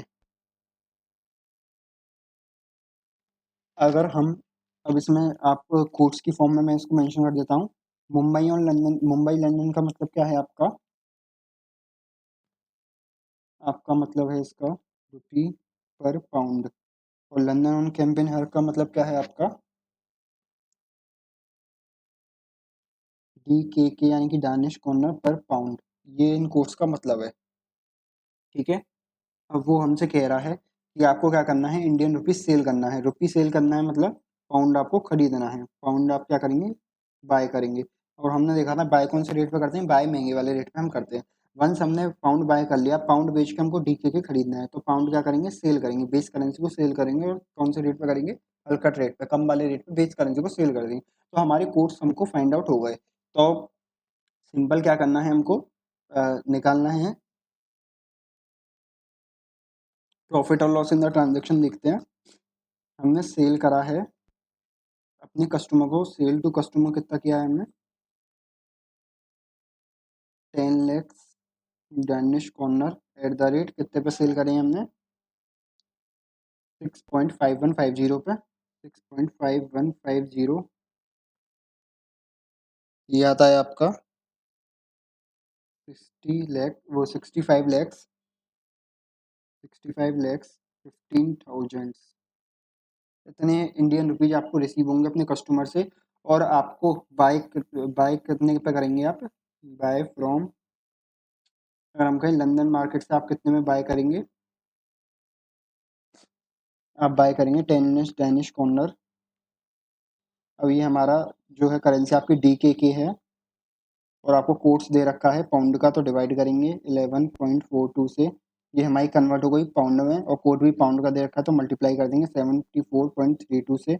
देन इतने आपको जो है इंडियन रुपीज़ आपको देने पड़ेंगे। 10 lakhs divided by 11.42 into 74.32, 65 lakhs 07880, 65 lakhs 087,880, 07880, 07 है।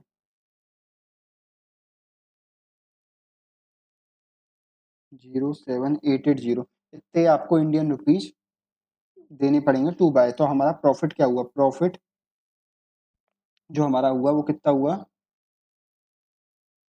माइनस कर देंगे इसमें से 65 लैक्स 15,000 को। देन हमारा जो प्रॉफिट हुआ वो हुआ 7,119 का। बेसिकली हम कहें तो 7,120 का हमारा प्रॉफिट हुआ इंडियन रुपीज का।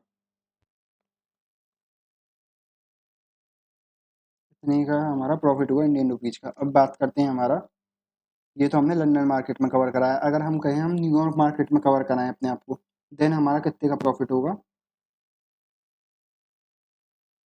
अगर हम न्यूयॉर्क मार्केट में अपने आप को कवर कराएंगे, देन हमारे कोर्स क्या होंगे? कोर्स होंगे हमारे ये वाले।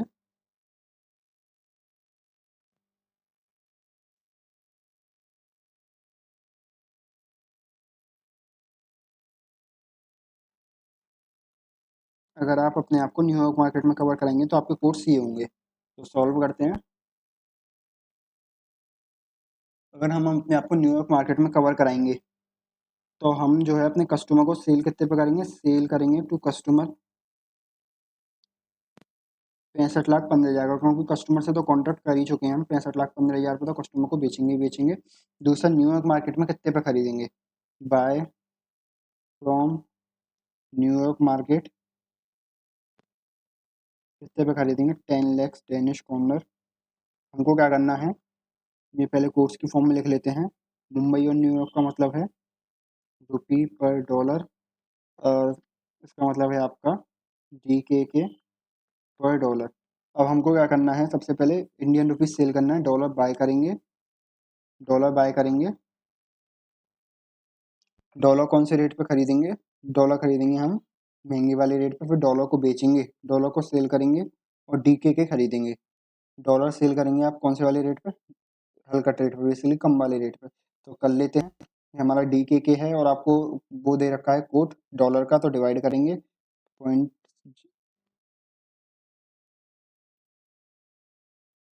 डिवाइड करेंगे 07.5670 इंटू, अब आपका ये डॉलर है और डॉलर का ही कोट है, तो 49.2625 से मल्टीप्लाई कर देंगे। देन आपको कितने इंडियन रुपीस देने पड़ेंगे? डिवाइडेड बाई 0.075670 इंटू 49.2625, 65,10,176, 65,10,176 रुपये। तो आपका प्रॉफिट कितने का होगा? आपका जो प्रॉफिट होगा -65,15,000, 4824 का आपका प्रॉफिट हो जाएगा इंडियन रुपीस का। तो हम क्या कहेंगे, हम कहेंगे कि आपको जो बेटर है वो आप लंदन मार्केट में कवर कराइए, क्योंकि आपका जो प्रॉफिट है वो 7,120 हो रहा है लंदन मार्केट में, जबकि न्यूयॉर्क में आपका कम हो रहा है। ठीक है, इन विच मार्केट हमने कहा कि लंदन में आप कवर कराइए। And what will the exchange loss, हमने निकाल दिया 7120 रुपये का आपको प्रॉफिट होगा अगर आप लंदन मार्केट में कवर कराएंगे तो। सो आगे बढ़ते हैं अपनी नेक्स्ट क्वेश्चन की तरफ।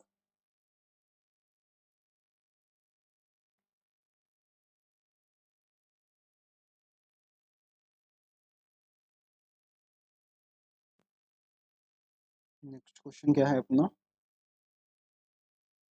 Question number 9।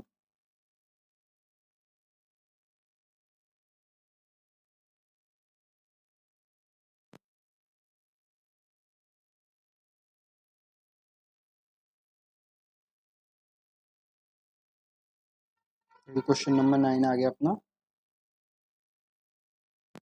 क्वेश्चन नंबर 9 क्या कह रहा है आपसे? On 1 January an importer customer requested the bank to remit Singapore dollar.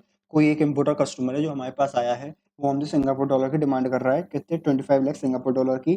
ठीक है, however due to an avoidable factor the bank could remit the on 4 February the interbank rates were as follow. मतलब क्या था, उसने हमको 28 जनवरी को demand करी थी 10 लाख 25 लाख सिंगापुर डॉलर की, बट हमने 4 फरवरी को उसको दे पाए। अब bank wishes to keep the margin of 0.15। अब वो पूछा कि कस्टमर को इस डिले से क्या नुकसान या क्या फायदा हुआ। क्योंकि 28 जनवरी का रेट अलग होगा, 4 फरवरी का रेट अलग होगा। तो अब वो हमसे पूछा है कि कस्टमर को क्या बेनिफिट क्या लॉस हुआ। सो कैलकुलेट कर लेते हैं। सबसे पहले इधर ही कैलकुलेट कर लेते हैं इसको।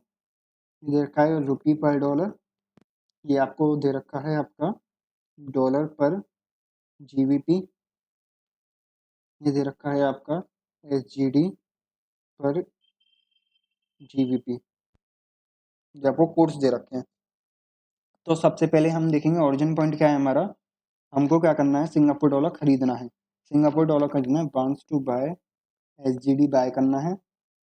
सेल क्या करना है हमको, सेल करेंगे हम उसको इंडियन रुपीज बेच के एसजीडी खरीदेंगे। तो सबसे पहले हमको जो बेचनी है वो करेंसी कौन सी है, इंडियन रुपीज सेल करेंगे। तो रुपीज सेल करने का मतलब क्या है, डॉलर को बाय करेंगे। डॉलर कौन से रेट में बाय करेंगे, महंगे वाले रेट में। डॉलर बाय करने के बाद अब क्या करेंगे, डॉलर को बेचेंगे। डॉलर को बेचेंगे मतलब जीबीपी को खरीदेंगे। भाई डॉलर सेल का मतलब क्या है, जीबीपी को बाय करेंगे। जीबीपी को बाय कौन से रेट पे करेंगे, हम खरीदेंगे महंगे वाले रेट पे। अब जीबीपी हमारे पास आ गया, जीबीपी को सेल करेंगे हम और एसजीडी को बाय करेंगे। जीबीपी को सेल कौन से रेट पे करेंगे, हलकट रेट पे करेंगे। बेसिकली सेम ऐसे 4 फरवरी के हमारे रेट्स होंगे। डॉलर बाय करेंगे, डॉलर बाय करने के बाद फिर जीबीपी को बाय करेंगे। फिर जीबीपी को बाय करने के बाद जीबीपी को सेल करेंगे, एसजीडी खरीदेंगे। ये हमारे कोर्स आ गए हम निकल के। अब कुछ नहीं करना, केवल सिंपल कोर्स फाइंड आउट करके उसमें मार्जिन ऐड करके आपको आपका सॉल्यूशन मिल जाएगा। तो देखते हैं।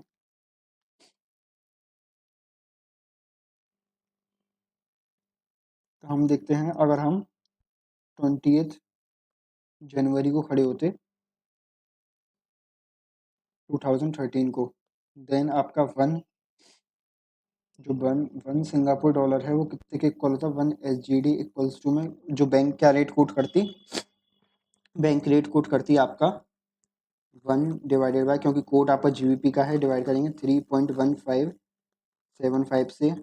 जीबीपी कन अभी एसजीडी जीबीपी में कन्वर्ट हो गया, कोड भी जीबीपी का है 7850। अब जीबीपी आपका डॉलर में कन्वर्ट होगा, कोड भी डॉलर का है तो 45.90 प्लस जो बैंक का कुछ हमारा एक्सचेंज मार्जिन है। एक्सचेंज मार्जिन हमको दे रखा है क्वेश्चन में 0.125 बैंक का एक्सचेंज मार्जिन है। तो उसका रेट क्या होता हमारा, 1/3.1575 इंटू 45.90 इंटू 1.7850, 25.9482 ये हमारा 1 एसजीडी का कोट आता। ठीक है, ये बैंक उसको इतना कोट करती। अब क्योंकि 28 जनवरी की जगह बैंक ने उसको जो दिए हैं वो दिया है उसको 4 फरवरी को। 2013 को क्या रेट होगा, 1 एसजीडी इक्वल्स टू कितना होगा, 1 डिवाइडर सेम करेंगे 3.1380 इंटू 1.775 इंटू 45.97 प्लस बैंक का एक्सचेंज मार्जिन 0.125% का।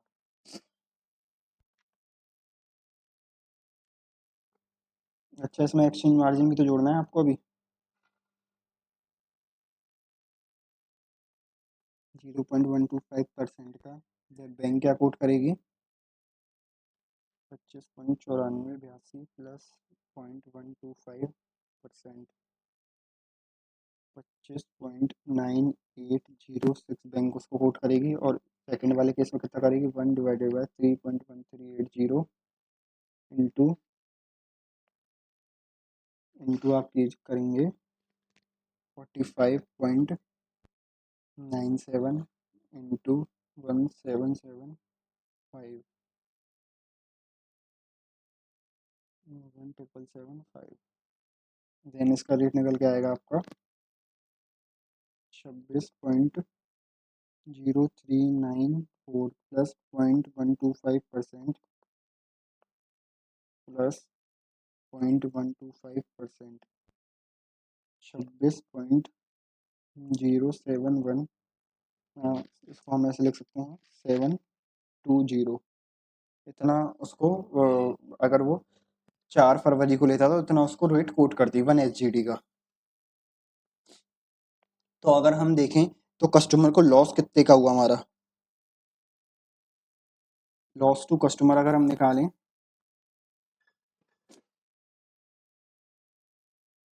पहले इसको 1 SGD का,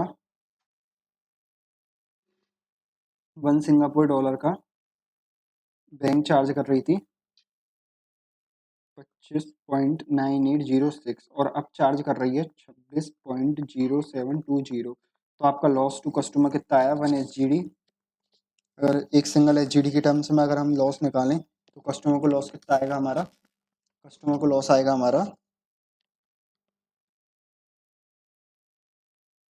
25.9806 26.0720, 0.0914, इतना उसको लॉस आएगा।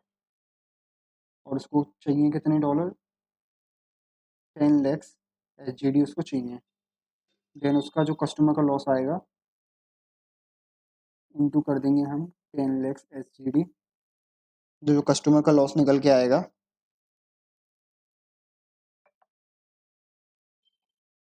कितना निकल के आएगा,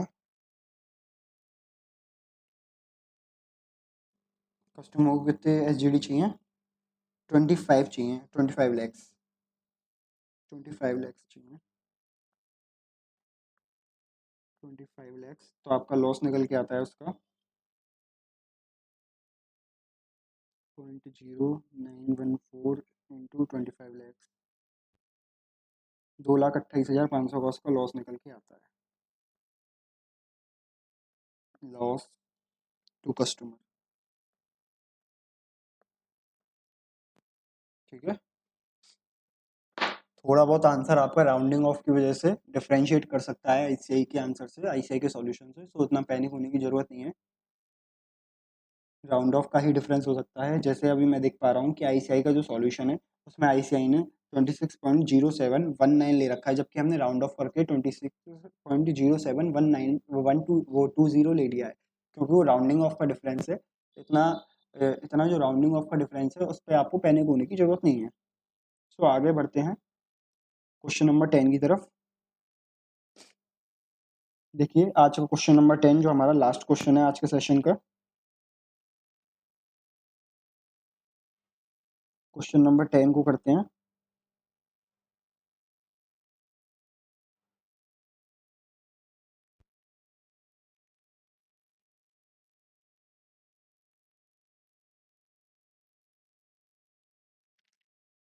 क्वेश्चन नंबर 10 देखिए क्या कह रहा है।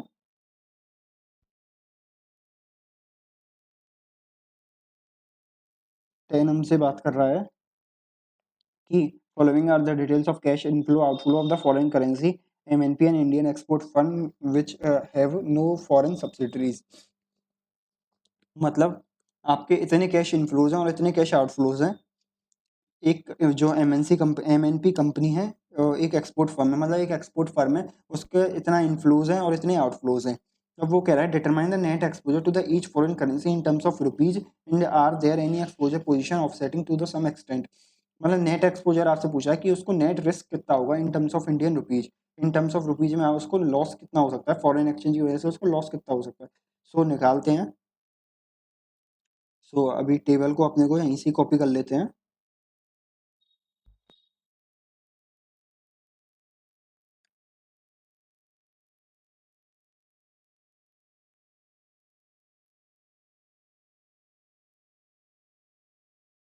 तो मैं सॉल्यूशन करते हैं। देखो करेंसी का कैश इनफ्लोज दे रखा है, आउटफ्लोज दे रखा है। अब मैं कह रहा हूँ आपको एक एंटिटी को 4 लाख रुपए जो आपके 4 CR हैं, 4 करोड़ यूएस डॉलर आपको रिसीवेबल है और 2 करोड़ यूएस डॉलर आपको पेबल है। तो क्या वो नेट नहीं कर सकता है? इनको बिल्कुल कर सकता है सर, नेट ऑफ कर सकता है। नेट ऑफ उसको कितना हम कहें एक तरीके से, कितना उसको इनफ्लो हो या आउटफ्लो होगा, नेट ऑफ हम करके बात कर रहे हैं, तो हम कहेंगे कि 2 CR उसको नेट इनफ्लो होगा। इनफ्लो को मैं पॉजिटिव लिखूंगा और आउटफ्लो को नेगेटिव लिखूंगा। तो फ्रेंच फ्रैंक की बात करते हैं, 2 करोड़ उसको इनफ्लो है और 80 लैक्स उसको आउटफ्लो है। तो नेट इनफ्लो कितना होगा? 1 करोड़ 20 लैक्स का। यूके पाउंड में, पाउंड 3 करोड़ इनफ्लो है और वो तुम्हारे 2 करोड़ आउटफ्लो हैं। बेसिकली हम इसको इसमें से लेस कर रहे हैं, इनफ्लो माइनस आउटफ्लो। तो इसमें आपका 1 करोड़ इनफ्लो होगा यूके पाउंड का। जापानीज येन में 1.5 करोड़ आपके इनफ्लो है और 2.5 करोड़ आपका आउटफ्लो है। तो बेसिकली मैं कहूँ आपका 1 CR का आउटफ्लो होगा इस केस में। केवल फोर्थ वाले केस में आपका आउटफ्लो है। तो हमने नेट ऑफ करके अपना ये नेट ऑफ जो हमको इनफ्लो या आउटफ्लो है वो तो हमने निकाल लिया। अब बात करते हैं उसका एक्सपोजर क्या होगा, नेट एक्सपोजर क्या होगा देखते हैं।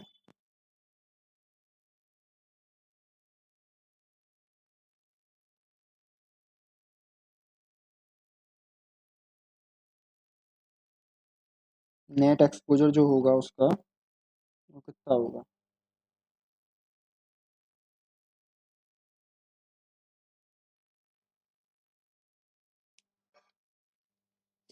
देखिए नेट ऑफ करके हमने ये निकाल लिया है अपना।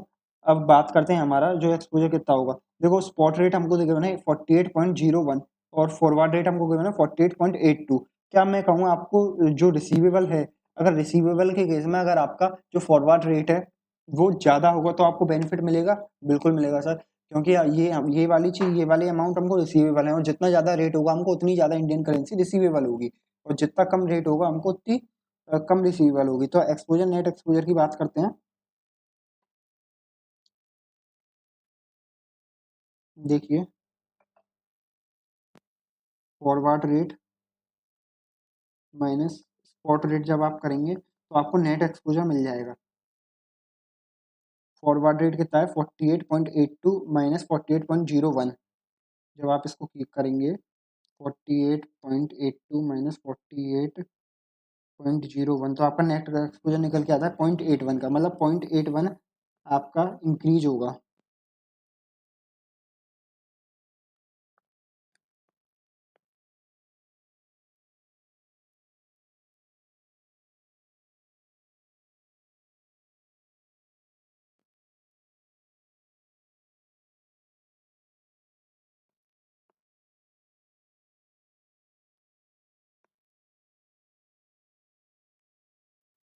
इसको फिर दोबारा से कैलकुलेट करते हैं अपन। नेट एक्सपोजर क्या होगा आपका? Net exposure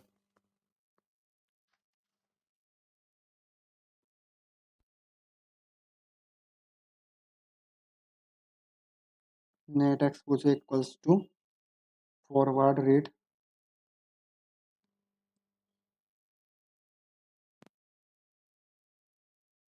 minus spot rate. यही तो आपका नेट एक्सपोजर होगा, या तो आपको इसमें इंक्रीज होगा या डिक्रीज होगा।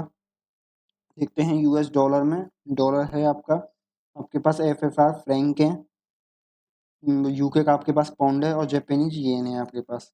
फॉरवर्ड रेटिंग का देख गिवन है आपको 48.82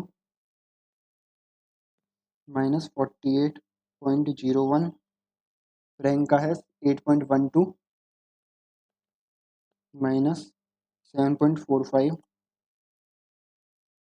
75.98 माइनस 75.57, 2.40 माइनस 3.2।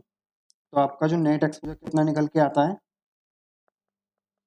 नेट एक्सपोजर आप सभी कैलकुलेट करेंगे, देन आपका जो नेट एक्सपोजर निकल के आएगा वो आएगा, बेसिकली हम इसको स्प्रेड के नाम से भी जानते हैं, कि जो हमारा स्पॉट रेट और फॉरवर्ड रेट के बीच का जो डिफरेंस है वो है हमारा स्पॉट। तो माइनस करेंगे जब आप इसको 0.081 आपका निकल के आएगा स्प्रेड। फ्रैंक में आपका निकल के आएगा 0.67 का, इसमें निकल के आएगा आपका 0.41 का, और येन में निकल के आएगा -0.80 का। अब मैं आपसे पूछना चाहता हूँ, ये तो आपका नेट स्प्रेड निकल के आ गया, या तो इतने से आपको बेनिफिट होगा या फिर आपको इतने से लॉस होगा। दो ही कंडीशन हो सकती है, या तो आपको लॉस होगा या बेनिफिट होगा इतने अमाउंट से, स्प्रेड के अमाउंट से। ठीक है, और हमने जो नेट इनफ्लो निकाला था, नेट इनफ्लो या आउटफ्लो निकाला था, वो कितना निकाला था, डॉलर, FFR, पाउंड और येन के केस में नेट हमने निकाला था अपना 2 करोड़ 1 करोड़ 20 लैक्स, 2 करोड़ 1 करोड़ 20 लैक्स और 1 करोड़ और 1 करोड़ पेबल है इधर, ये 1 करोड़ का आउटफ्लो है। तो आप इसको स्प्रेड है जो आपका या नेट एक्सपोजर हम कहें, उससे आप इसको मल्टीप्लाई कर देंगे, देन आपको टोटल नेट एक्सपोजर मिल जाएगा। टोटल नेट एक्सपोजर, यही आपसे क्वेश्चन में पूछा है। मतलब बेसिकली या तो आपको इतने से फ़ायदा होगा या फिर इतने से आपको नुकसान होगा। नेट में मल्टीप्लाई करेंगे इसको, देन आपका आएगा 16,20,000। देख लेते हैं, 2 करोड़ इंटू 0.81, 16,20,000, 1 करोड़ 20 लैक्स, 1 करोड़ 20 लैक्स इंटू 0.67, 80,40,000। इसमें तो सीधा सीधा है, सिंपल, 41 लैक्स। यहाँ पे आएगा आपका 80 लैक्स का आउट, 80 लैक्स का नुकसान। एक सेकंड, ये हमने केवल रिप्रेजेंट किया था, ये आपका आउटफ्लो है। तो इधर आपका नेट एक्सपोजर कितना आएगा, 80 लैक्स का। मतलब क्या है कि आपका टोटल नेट एक्सपोजर होगा इतना। तो सबको टोटल कर लीजिए, सबको टोटल करेंगे आपका 16,20,000 प्लस 8 वो 8 लाख, मतलब 16,20,000, 80,40,000।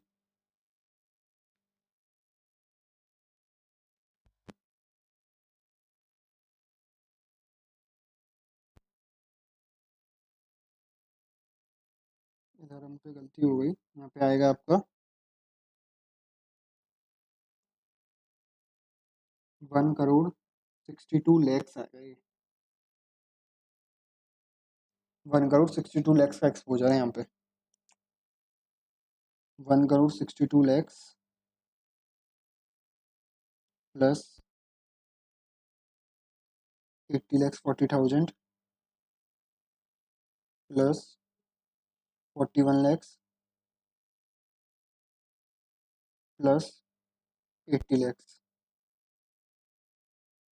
आपका एक्सपोजर होगा 3 करोड़ 63 लैक्स 40,000 का, 3 करोड़ 63 लैक्स 40,000 का। एक्सपोजर का मतलब है आपका रिस्क बेसिकली, या तो आपका रिस्क पॉजिटिव भी हो सकता है या नेगेटिव भी हो सकता है। अब देखिए, अब एक तरीके से मैं आपको इंटरप्रिटेशन बता रहा हूँ उसको। अब आपको 2 लाख रुपीज़ का इनफ्लो होगा और हम कह रहे हैं कि जो आपका रेट है, जो आपका रेट है वो क्या हुआ है, आपका जो रेट है वो बढ़ गया है। रेट बढ़ने का मतलब क्या है, आपको 1 crore 62 lakhs extra Indian rupees आपको रिसीव होंगे, और ऐसे ही तीनों केस में आपको, तीनों में इनफ्लो है तो आपको इतने एक्स्ट्रा जो इंडियन रुपीज है वो आपको इनफ्लो होंगे। और अब जो आपका येन वाला केस है, येन वाले केस में आपका नेट आउटफ्लो है, और हम कह रहे हैं आउटफ्लो के केस में अगर आपका फॉरवर्ड रेट है वो घट गया है। फॉरवर्ड रेट घटने का मतलब क्या है कि आपको जो इंडियन रुपीज स्पॉट देने पड़ रहे थे उससे कम इंडियन रुपीज आपको फॉरवर्ड में देने पड़ेंगे। तो इसका मतलब क्या है, अगर फॉरवर्ड रेट कम हो गया तो ये भी हमारे लिए बेनिफिट है। तो चारों ही केस में जो हमारा नेट एक्सपोजर है वो पॉजिटिव है। मतलब ये चारों ही केस में जो हमारा नेट एक्सपोजर पॉजिटिव है, तो हमारे लिए क्या है कि ये विन विन वाली पोजीशन है कि हमारा जो रिसीवेबल वाली केस में तो हमारा फॉरवर्ड रेट बढ़ रहा है और पेएबल वाली केस में हमारा फॉरवर्ड रेट घट रहा है। अब वो हमसे पूछा है, are there any exposure position offsetting to some extent.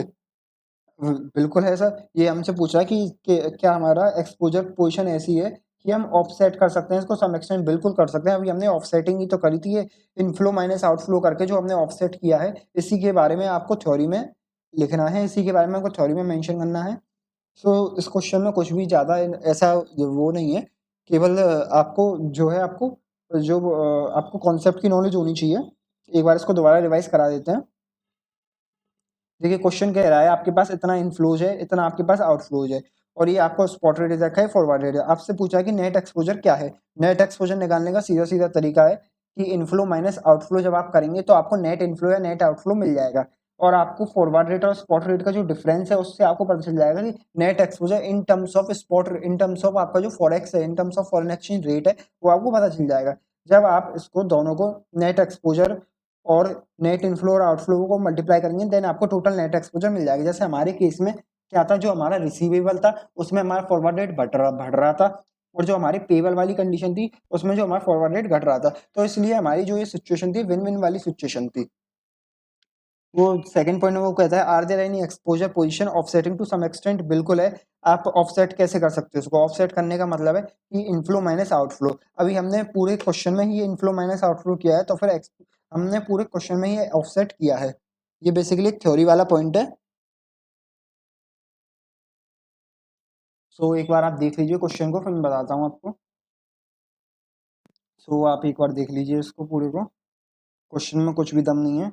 Inflow minus outflow करेंगे, हमको नेट रिसीवेबल पेबल मिलेगा, spot rate minus forward rate करेंगे, net exposure in terms of आपका रेट मिल जाएगा, देन मल्टीप्लाई कर देंगे नेट इनफ्लो और आउटफ्लो को अपने नेट एक्सपोजर से, देन टोटल नेट एक्सपोजर आपको मिल जाएगा। टोटल नेट एक्सपोजर आपको मिल जाएगा। सो आज के लिए अपनी जो सेशन है इसको यहीं पे समाप्त करते हैं।